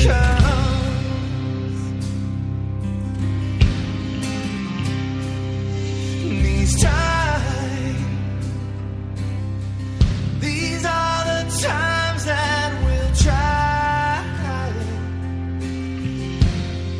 They'll try me. The following message contains a special offer for listeners of this station. Are you a man over 40? Are you constantly looking for the nearest bathroom? Do you wake up multiple times a night to use the bathroom? Right now, Perfect Prostate is sending out free bottles of their groundbreaking new formula to listeners of this station. Perfect Prostate formula was developed by medical doctor Mitchell Fleischer, and its ingredients have been clinically studied to reduce your frequent nighttime bathroom visits and promote healthy urine flow. Right now, preferred customers get their first bottle of Perfect Prostate absolutely free. There's nothing to lose. Perfect Prostate is guaranteed to reduce that constant urge to use the bathroom, especially at night, and promote healthy urine flow. Don't wait. Call now for your free bottle. Just pay shipping and processing. Dial 1-800-675-0251. That's 1-800-675-0251. Supplies are limited. One free bottle per household. Call now. Dial 1-800-675-0251. That's 1-800-675-0251. Tired of paying outrageous prices for Viagra? Well, we have great news for you. Now you can finally get Viagra at huge discounts. Healthy Man allows you to save up to $500 on Viagra. Why pay U.S. pharmacy prices of $15 per pill or more when you can get Viagra for less than $3 a pill? Call today and get 40 Viagra pills for only $99. This can cost as much as $600 at your local pharmacy. You can't afford not to call us. If you want Viagra at the lowest prices, never pay $15 a pill pharmacy prices again. Get Viagra for less than $3 a pill. Call 1-800-516-7602 today and save up to $500 and get 40 pills for just $99. Healthy Man is fast, easy, and affordable. Operators are waiting at 1-800-516-7602 to take your call right now. Call 1-800-516-7602. That's 1-800-516-7602. Again, 1-800-516-7602. Every day, the men and women of the United States Marine Corps stand ready to defend the American way of life. The few, the proud, the Marines. Hey folks, I want to introduce you to a friend of mine, Dr. Richard Harden. We are on the same mission, which is waking up America. We just have different paths. So stay tuned for some information on how you can keep up with Richard and all his work. Visit Richard's website at rahardin.com. That's the World Wide Web at rahardin.com. At his website, you can see a summary of the 6 books he has written, where purchases may be made. He also has a link to 18 videos on YouTube and several blogs about Christian beliefs. If you prefer, visit amazon.com/Kindle and type in Richard Harden to see and purchase his books.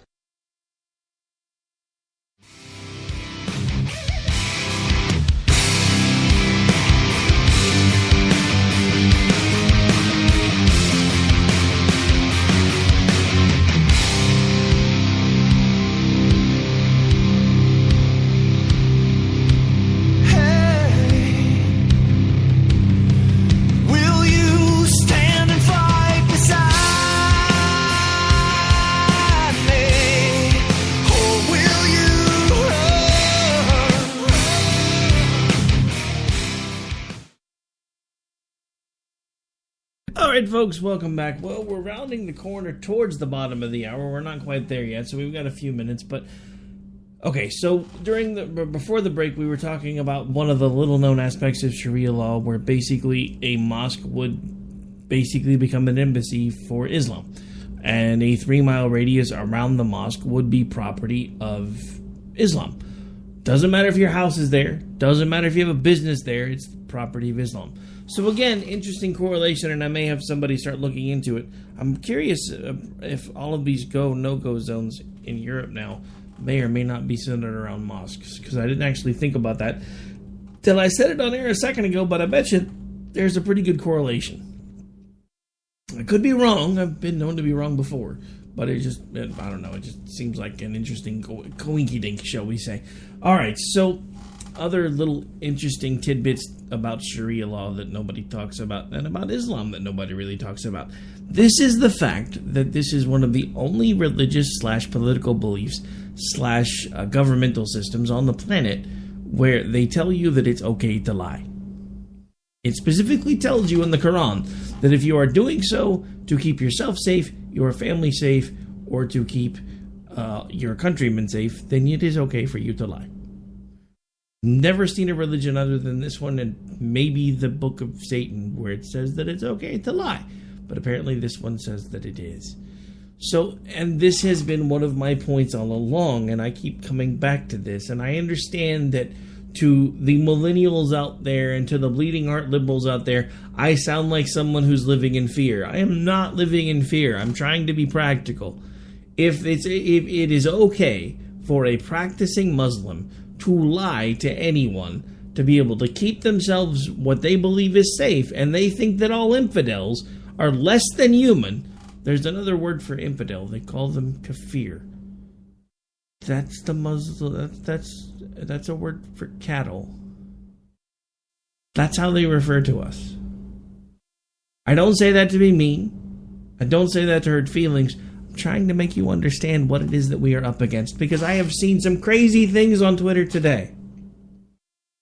I've seen some crazy things on Twitter. I see crazy things on Facebook all the time about the only way to overcome the hate of Islam is with love. That sounds great. But what are you supposed to do when somebody's chopping your head off? Please don't do that. I love you. Jesus loves you, man. Don't chop. Oh, never mind. That's my point. Look, I get it. Again, we've talked about this on the show a lot. We have a Western mentality of, if I'm good to you, you are going to be good to me. Do unto others as you would have them do unto you. We live by that rule. That rule has been a part of life that has been ingrained in me since age 1. Well, don't do that to little Timmy, because you wouldn't want little Timmy to do that to you. Now, granted, that doesn't have the same biblical context to it, but it's the same concept. You put yourself in someone else's shoes and say, well, if I was this person, would I want them to do this to me? That's great. That works wonderful in Western culture, because we understand the concept of, we can empathize with people. We understand where they're coming from. We go out of our way to do it. We have literally rearranged our entire legal system to make people that can't seem to figure out which gender they are feel better. Because we go out of our way to put ourselves in other people's shoes.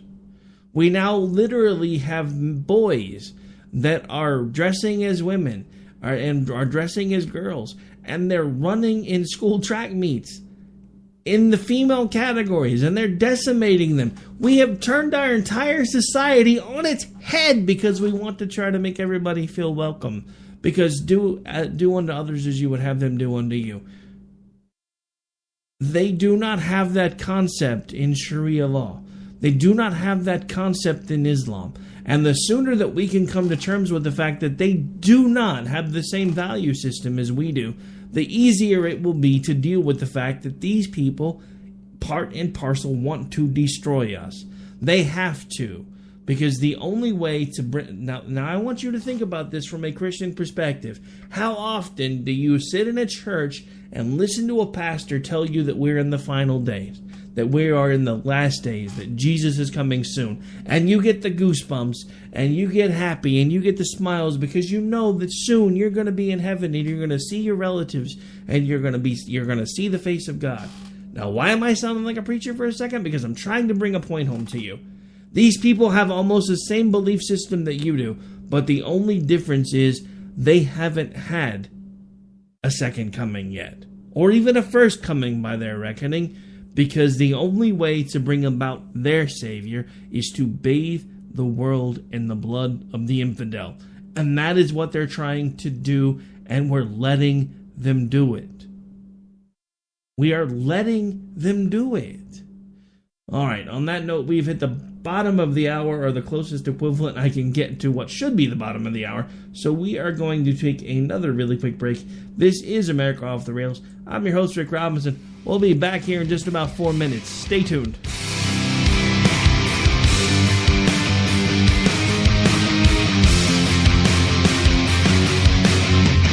Here's George Foreman with InventHelp. Hi, I'm George Foreman. Do you have an idea for a new product or invention? People ask me all the time, George, how do I get my idea in front of companies? How do I get a patent? What do I do next? Do you have the same questions? I'll tell you like I'll tell them all. Call my friends at InventHelp. Call InventHelp today for free information. InventHelp has been helping inventors for more than 30 years and has sales offices nationwide. InventHelp can submit your invention to companies who are interested in receiving new ideas. If you have an idea and want to try to patent it and submit it to companies, you should call InventHelp today for free information. Listen, I can't guarantee a company will be interested in your idea, but I believe every inventor deserves the opportunity to step into the ring and take their best shot. Put InventHelp in your corner. To get your free inventor's information, call 1-800-353-6490. That's 1-800-353-6490. Again, 1-800-353-6490.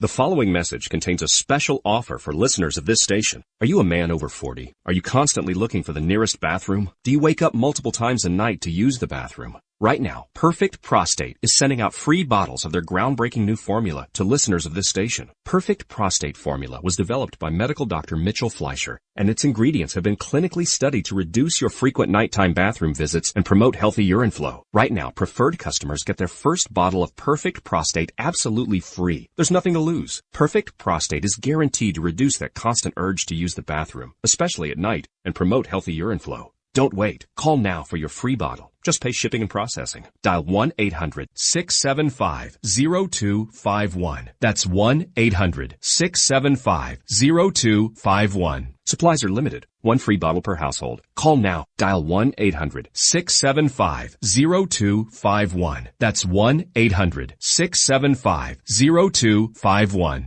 Tired of paying outrageous prices for Viagra? Well, we have great news for you. Now you can finally get Viagra at huge discounts. Healthy Man allows you to save up to $500 on Viagra. Why pay U.S. pharmacy prices of $15 per pill or more when you can get Viagra for less than $3 a pill? Call today and get 40 Viagra pills for only $99. This can cost as much as $600 at your local pharmacy. You can't afford not to call us. If you want Viagra at the lowest prices, never pay $15 a pill pharmacy prices again. Get Viagra for less than $3 a pill. Call 1-800-516-7602 today and save up to $500 and get 40 pills for just $99. Healthy Man is fast, easy, and affordable. Operators are waiting at 1-800-516-7602 to take your call right now. Call 1-800-516-7602. That's 1-800-516-7602. Again, 1-800-516-7602. Every day, the men and women of the United States Marine Corps stand ready to defend the American way of life. The few, the proud, the Marines. Hey folks, I want to introduce you to a friend of mine, Dr. Richard Harden. We are on the same mission, which is waking up America. We just have different paths. So stay tuned for some information on how you can keep up with Richard and all his work. Visit Richard's website at raharden.com. That's the World Wide Web at RAHARDIN.com. At his website, you can see a summary of the 6 books he has written, where purchases may be made. He also has a link to 18 videos on YouTube and several blogs about Christian beliefs. If you prefer, visit Amazon.com/Kindle and type in Richard Harden to see and purchase his books.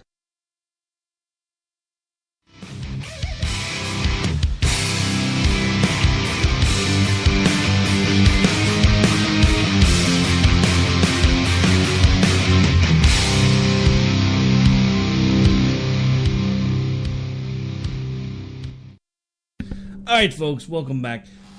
All right, so we're into the last half of the show, and I still got lots to talk about. Most of this, again, is centered around the fact that this is the anniversary of D-Day, so there's a reason that I keep bringing that up, because we are literally watching a foreign power roll through our world right now, and they are doing everything they can to destabilize our world, to tear it to pieces, to make us live in fear, and it's time for us to rise up. Everybody says that. They say it a lot. There was this mini-series that came on ABC a while ago called Rise Up about the struggle of homosexuality, yada, yada, yada. And look, I'm not trying to offend anybody. I have friends that are gay. I have family that are gay. I don't judge you for it. I don't necessarily condone it, but I don't judge you for it either, because I don't have to live your life.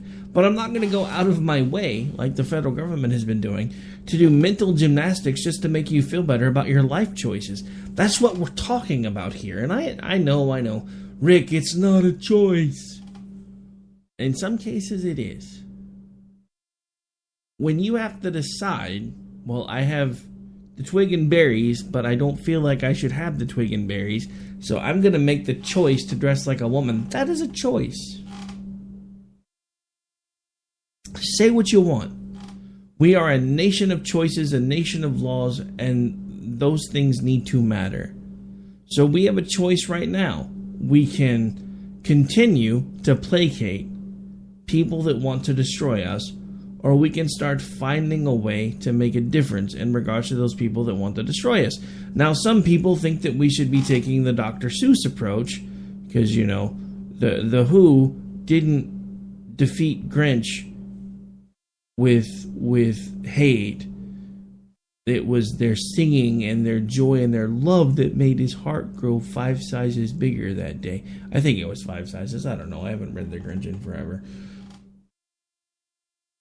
Yeah, that was I'm not going to give out her name, but that was basically a paraphrase of a tweet given out by a fiction author who shall remain nameless, because hate doesn't solve anything. Well, that sounds really great on the face of it, because I really don't hate anyone. I don't even necessarily hate Muslims. The problem is we have way too many Muslims that hate us. That is the problem. That is a problem, and that is a huge problem, because we have so many of them that dislike us. And that needs to be dealt with. Look, one of the things that I was really, really happy to see after this most recent, what is this, round 12 in London now? You know, the whole, the London Bridge thing where somebody, like, plowed into a bunch of people, killed a few. The people involved in that are now apparently dead.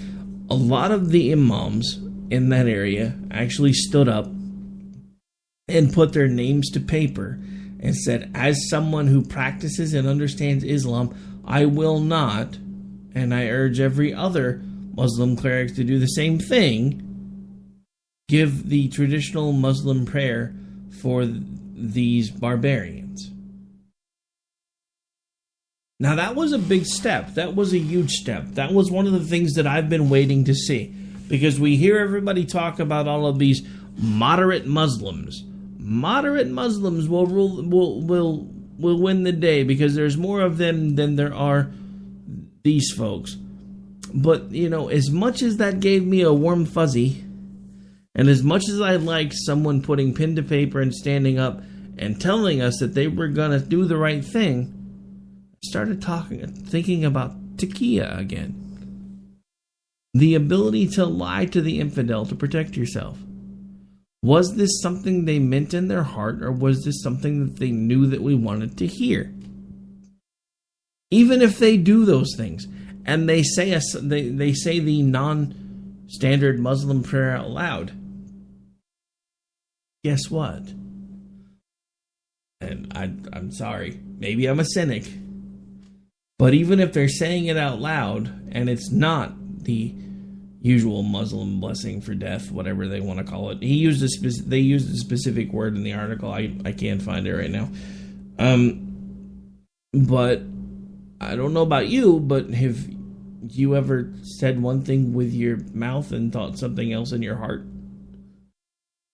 Again, could this be an outward face? I really, really want to hope not, because this could be something that we needed to see. Were Muslims finally deciding to stand up and saying, enough is enough? I don't know. Again, we're back to the M&M theory. You know, you have a bowl full of delicious M&Ms.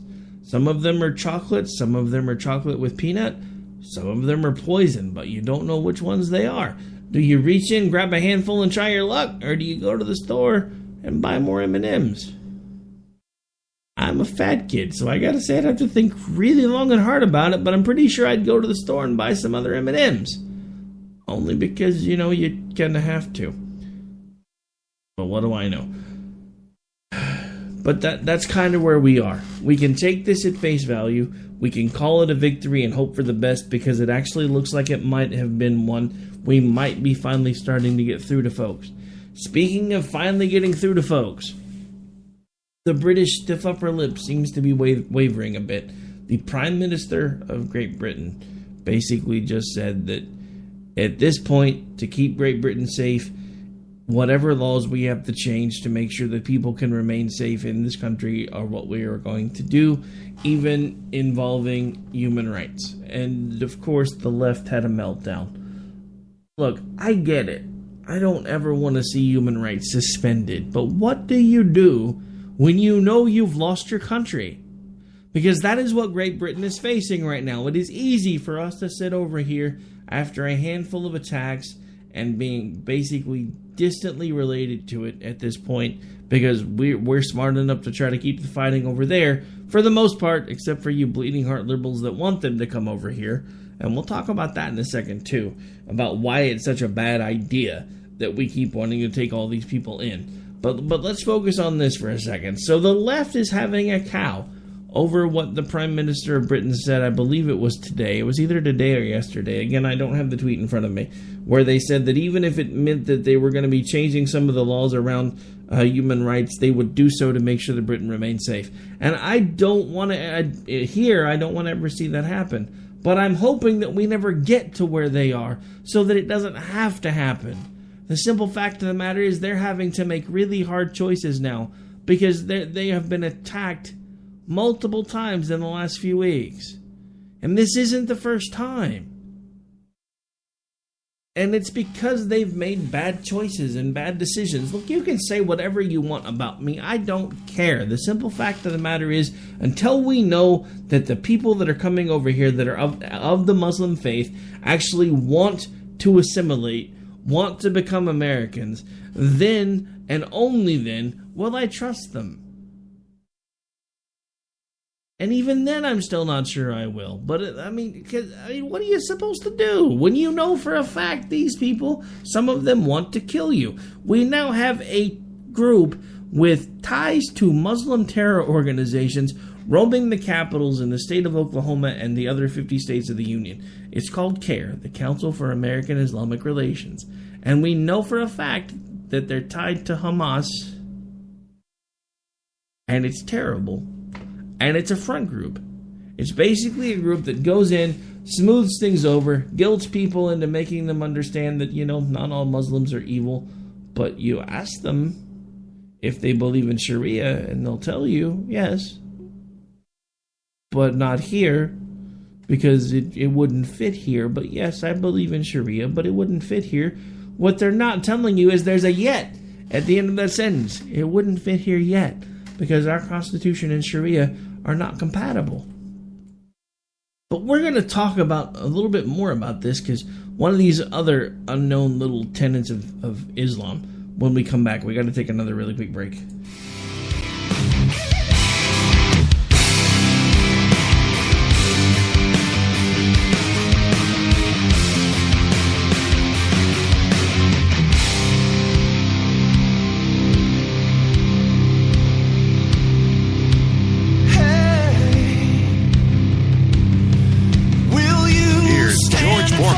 InventHelp. Hi, I'm George Foreman. Do you have an idea for a new product or invention? People ask me all the time, George, how do I get my idea in front of companies? How do I get a patent? What do I do next? Do you have the same questions? I'll tell you like I'll tell them all. Call my friends at InventHelp. Call InventHelp today for free information. InventHelp has been helping inventors for more than 30 years and has sales offices nationwide. InventHelp can submit your invention to companies who are interested in receiving new ideas. If you have an idea and want to try to patent it and submit it to companies, you should call InventHelp today for free information. Listen, I can't guarantee a company will be interested in your idea, but I believe every inventor deserves the opportunity to step into the ring and take their best shot. Put InventHelp in your corner. Get your free inventor's information. Call 1-800-353-6490. That's 1-800-353-6490. Again, 1-800-353-6490.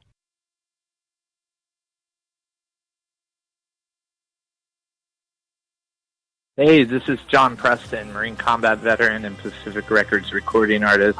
Just reaching out to have you check out our new album, Battle Cry, Songs of America's Heroes, an album featuring phenomenal other combat veteran artists like Scott Brown of the Scooter Brown Band, Ryan Weaver, Rowdy Johnson, just an incredible mix of people. This is all veterans telling our stories and our lives, and we're giving 100% of our proceeds to the Valkyrie Initiative to help veterans and first responders integrate back into society. I myself have battled with post-traumatic stress for many years and lost my own brother, a Marine Corps veteran, to suicide. I ask that you step with us and make this happen. We are in pre-order right now and release on March 17th. Go to iTunes, go to Amazon, buy. We plan on making the charts and making it at a very high level, and your support right now makes a difference. This is the release of my new song, Superman Falls, which is actually about the loss of my own brother, which happened last year, and I would love for everyone to check it out, to listen, and hopefully it'll make a difference in many lives.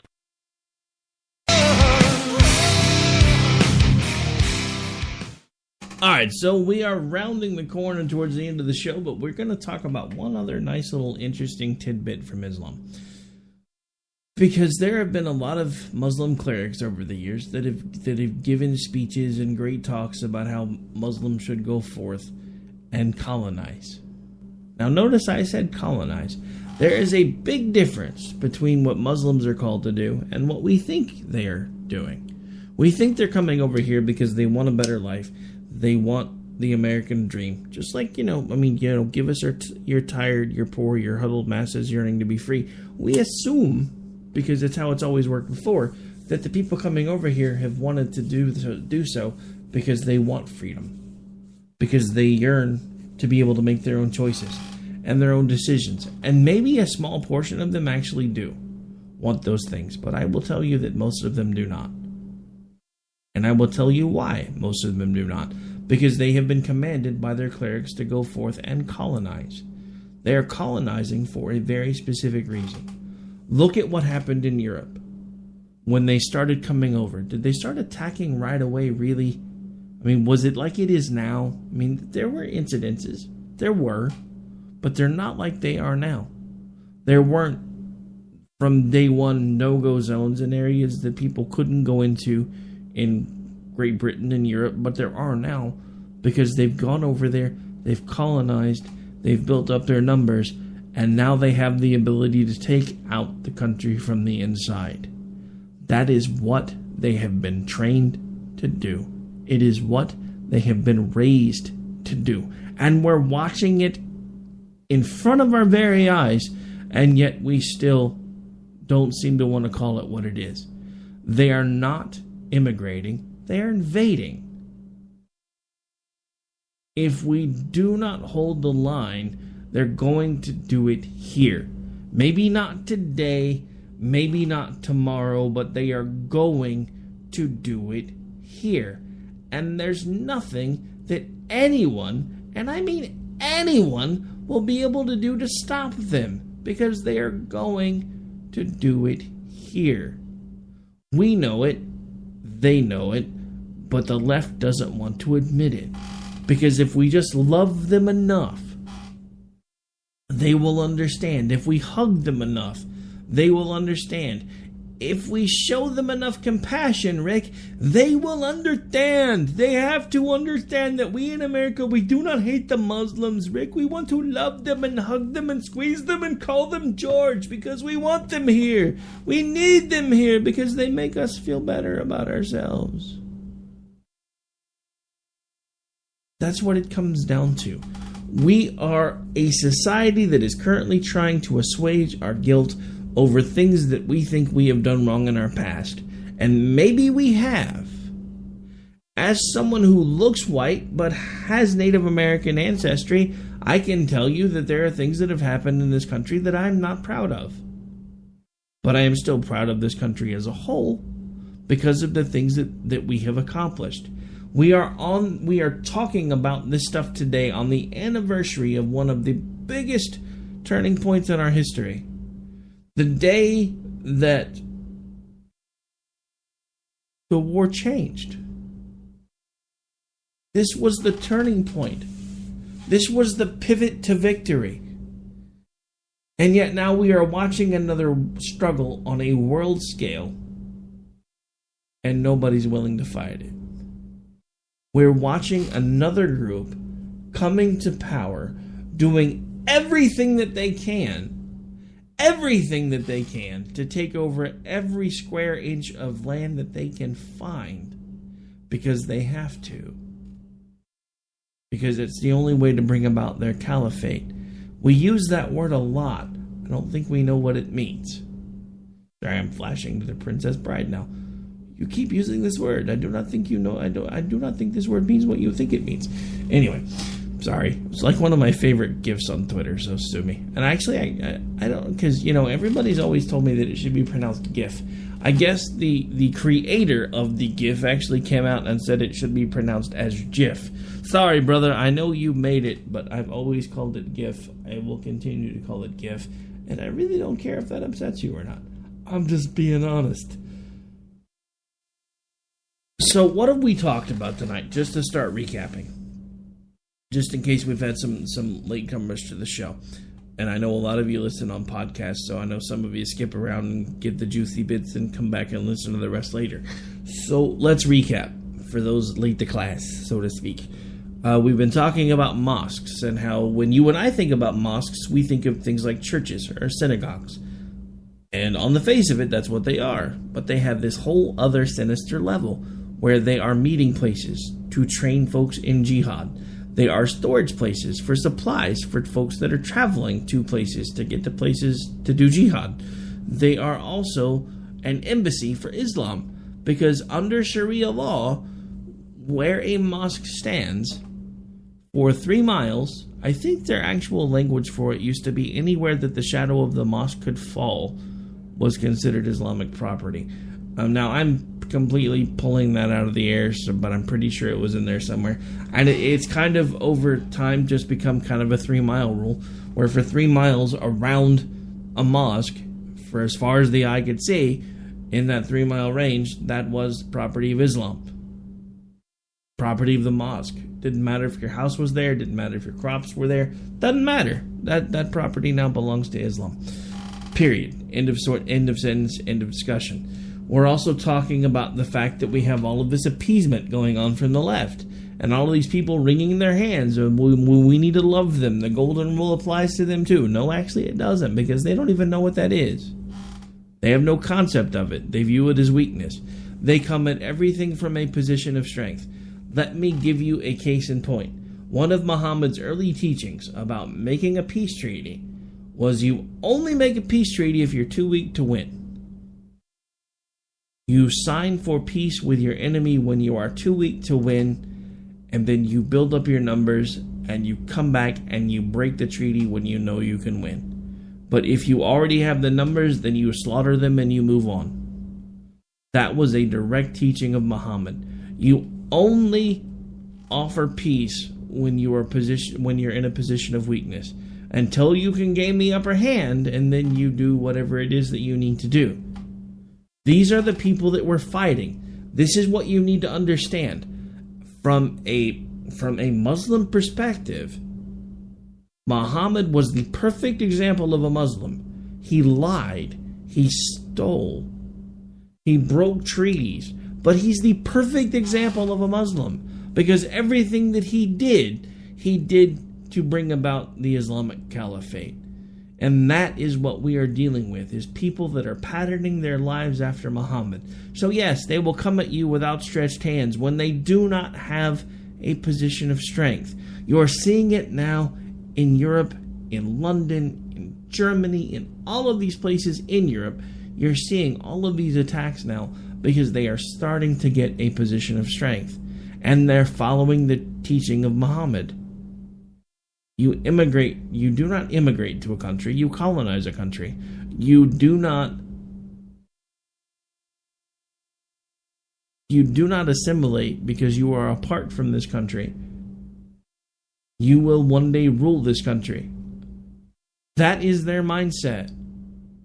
And for those of you that think I'm pulling this stuff out of the air, think about it from a Christian perspective. I'm not of this world. I'm from another world. I'm simply passing through this one. I will not become a part of this land because my home is not here. We have some of the same teachings, but from a completely different perspective. Ours isn't to rule.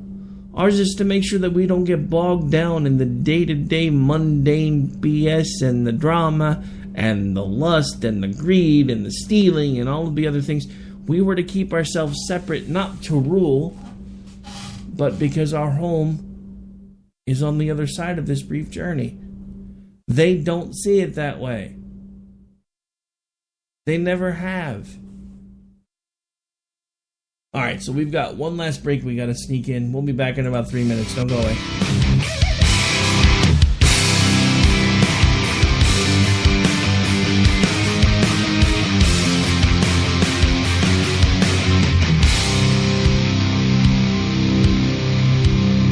The following message contains a special offer for listeners of this station. Are you a man over 40? Are you constantly looking for the nearest bathroom? Do you wake up multiple times a night to use the bathroom? Right now, Perfect Prostate is sending out free bottles of their groundbreaking new formula to listeners of this station. Perfect Prostate formula was developed by medical doctor Mitchell Fleischer, and its ingredients have been clinically studied to reduce your frequent nighttime bathroom visits and promote healthy urine flow. Right now, preferred customers get their first bottle of Perfect Prostate absolutely free. There's nothing to lose. Perfect Prostate is guaranteed to reduce that constant urge to use the bathroom, especially at night, and promote healthy urine flow. Don't wait. Call now for your free bottle. Just pay shipping and processing. Dial 1-800-675-0251. That's 1-800-675-0251. Supplies are limited. One free bottle per household. Call now. Dial 1-800-675-0251. That's 1-800-675-0251. Tired of paying outrageous prices for Viagra? Well, we have great news for you. Now you can finally get Viagra at huge discounts. Healthy Man allows you to save up to $500 on Viagra. Why pay U.S. pharmacy prices of $15 per pill or more when you can get Viagra for less than $3 a pill? Call today and get 40 Viagra pills for only $99. This can cost as much as $600 at your local pharmacy. You can't afford not to call us. If you want Viagra at the lowest prices, never pay $15 a pill pharmacy prices again. Get Viagra for less than $3 a pill. Call 1-800-516-7602 today and save up to $500 and get 40 pills for just $99. Healthy Man is fast, easy, and affordable. Operators are waiting at 1-800-516-7602 to take your call right now. Call 1-800-516-7602. That's 1-800-516-7602. Again, 1-800-516-7602. Every day, the men and women of the United States Marine Corps stand ready to defend the American way of life. The proud Marines. Folks, I want to introduce you to a friend of mine, Dr. Richard Harden. We are on the same mission, which is waking up America. We just have different paths. So stay tuned for some information on how you can keep up with Richard and all his work. Visit Richard's website at raharden.com. That's the World Wide Web at RAHARDIN.com. At his website, you can see a summary of the 6 books he has written, where purchases may be made. He also has a link to 18 videos on YouTube and several blogs about Christian beliefs. If you prefer, visit Amazon.com/Kindle and type in Richard Harden to see and purchase his books.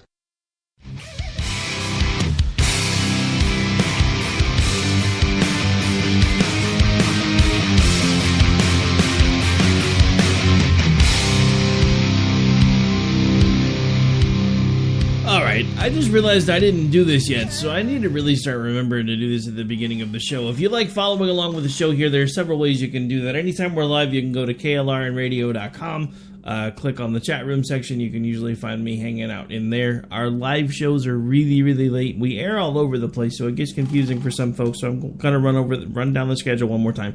For KLRN Radio, we're live every Sunday through Thursday on America Off the Rails at 11 p.m. Eastern. I'm also live right before that on Tuesdays and Thursdays at 10 p.m. Eastern for the Jenn and Rick Show. And then I am live every Friday night, same time slot as America Off the Rails, but we do the Robinson and Wright Show on Friday nights just to round out the week, make things a little more fun. It just made sense to me since I have shows with co-hosts sometimes and shows that I do by myself.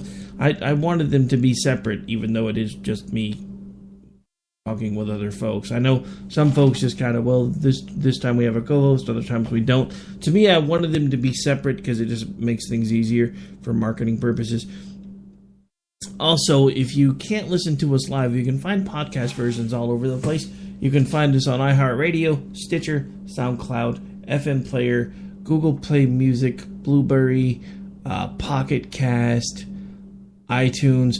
Honestly, one of the favors that I have, because we have folks that are now really starting to tune in quite often, I'd like you to do me a favor if you can. Find us on iHeart and iTunes, and make sure you're giving us a follow there, and rate us on iTunes if you don't mind, only because we're really trying to boost our profile there.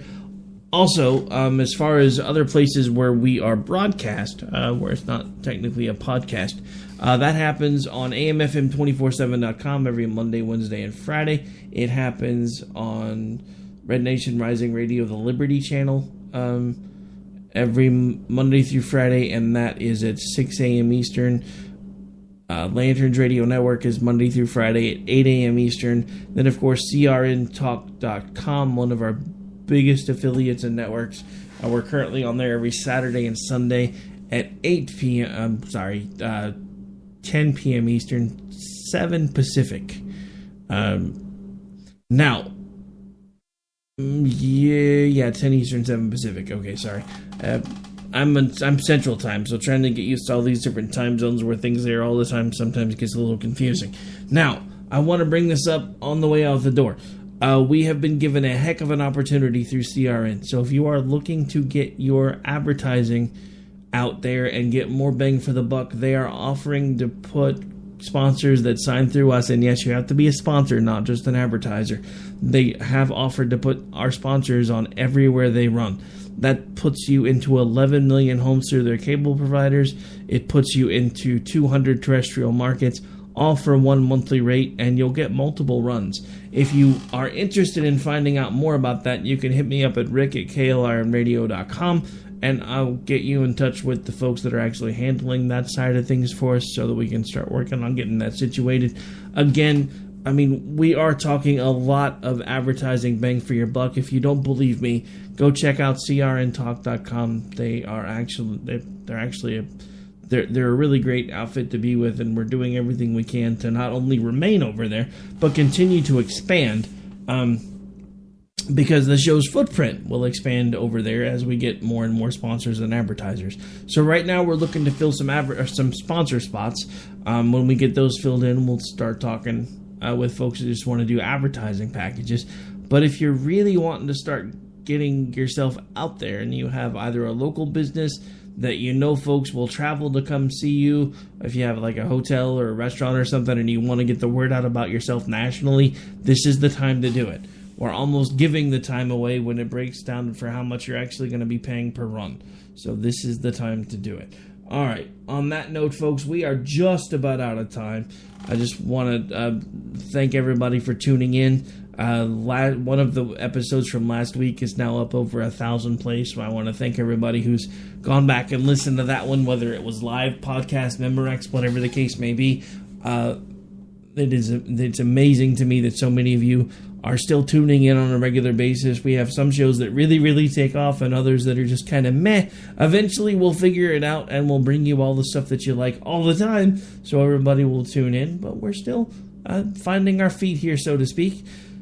I mean, I've only consistently been doing this for 5 nights a week now for about, I guess it's been 2-3 years now. So, I mean, it was easy when it was a weekly broadcast because I had plenty of time to plan it out. Everything was tight. I knew where everything was. I knew where all the files were. But it's really, really hard to do this almost on a full-time basis while also working a full-time job and trying to raise a family. So again, I just want to thank you from the bottom of my heart. I know every single host says this, but you guys are the reason I do this every day. It would be just as easy for me to hang it up, shut it all down, go hang out in my chair and watch TV. But you're the reason why I do this every day. And it's, not just you, but you're the main reason. And also because I really, really want to try to do something to make a difference in a world that has gone absolutely crazy. And that's why the title of the show is America Off the Rails. Now, I don't know if Trump will be the one to put us back on the rails or not, or if a good friend of mine, Patrick Fernari, who used to come on the show quite a bit and now has a show of his own, used to say whether he thinks Trump would be more of a transitional president, not a transformational president. So far, I tend to agree with him, but I'm still, even if I'm not on the Trump train, I never bought a ticket, I'm still 1,000,000% happy that Hillary Clinton is not president. And on that note, we are out for the night, folks. I will see you when I see you. God willing and the creek don't rise, I will be back with you live tomorrow night for the Wednesday edition of America Off the Rails. And we'll be back again for Jenn and Rick on Thursday, and then America Off the Rails again, and then round out your Friday entertainment with the Robinson and Rice Show, right here on KLRNradio.com, where liberty and reason still reign, and where we hope to bring you all of the entertainment and news that you need and crave. We will be back with you before you know it. Take care. God bless.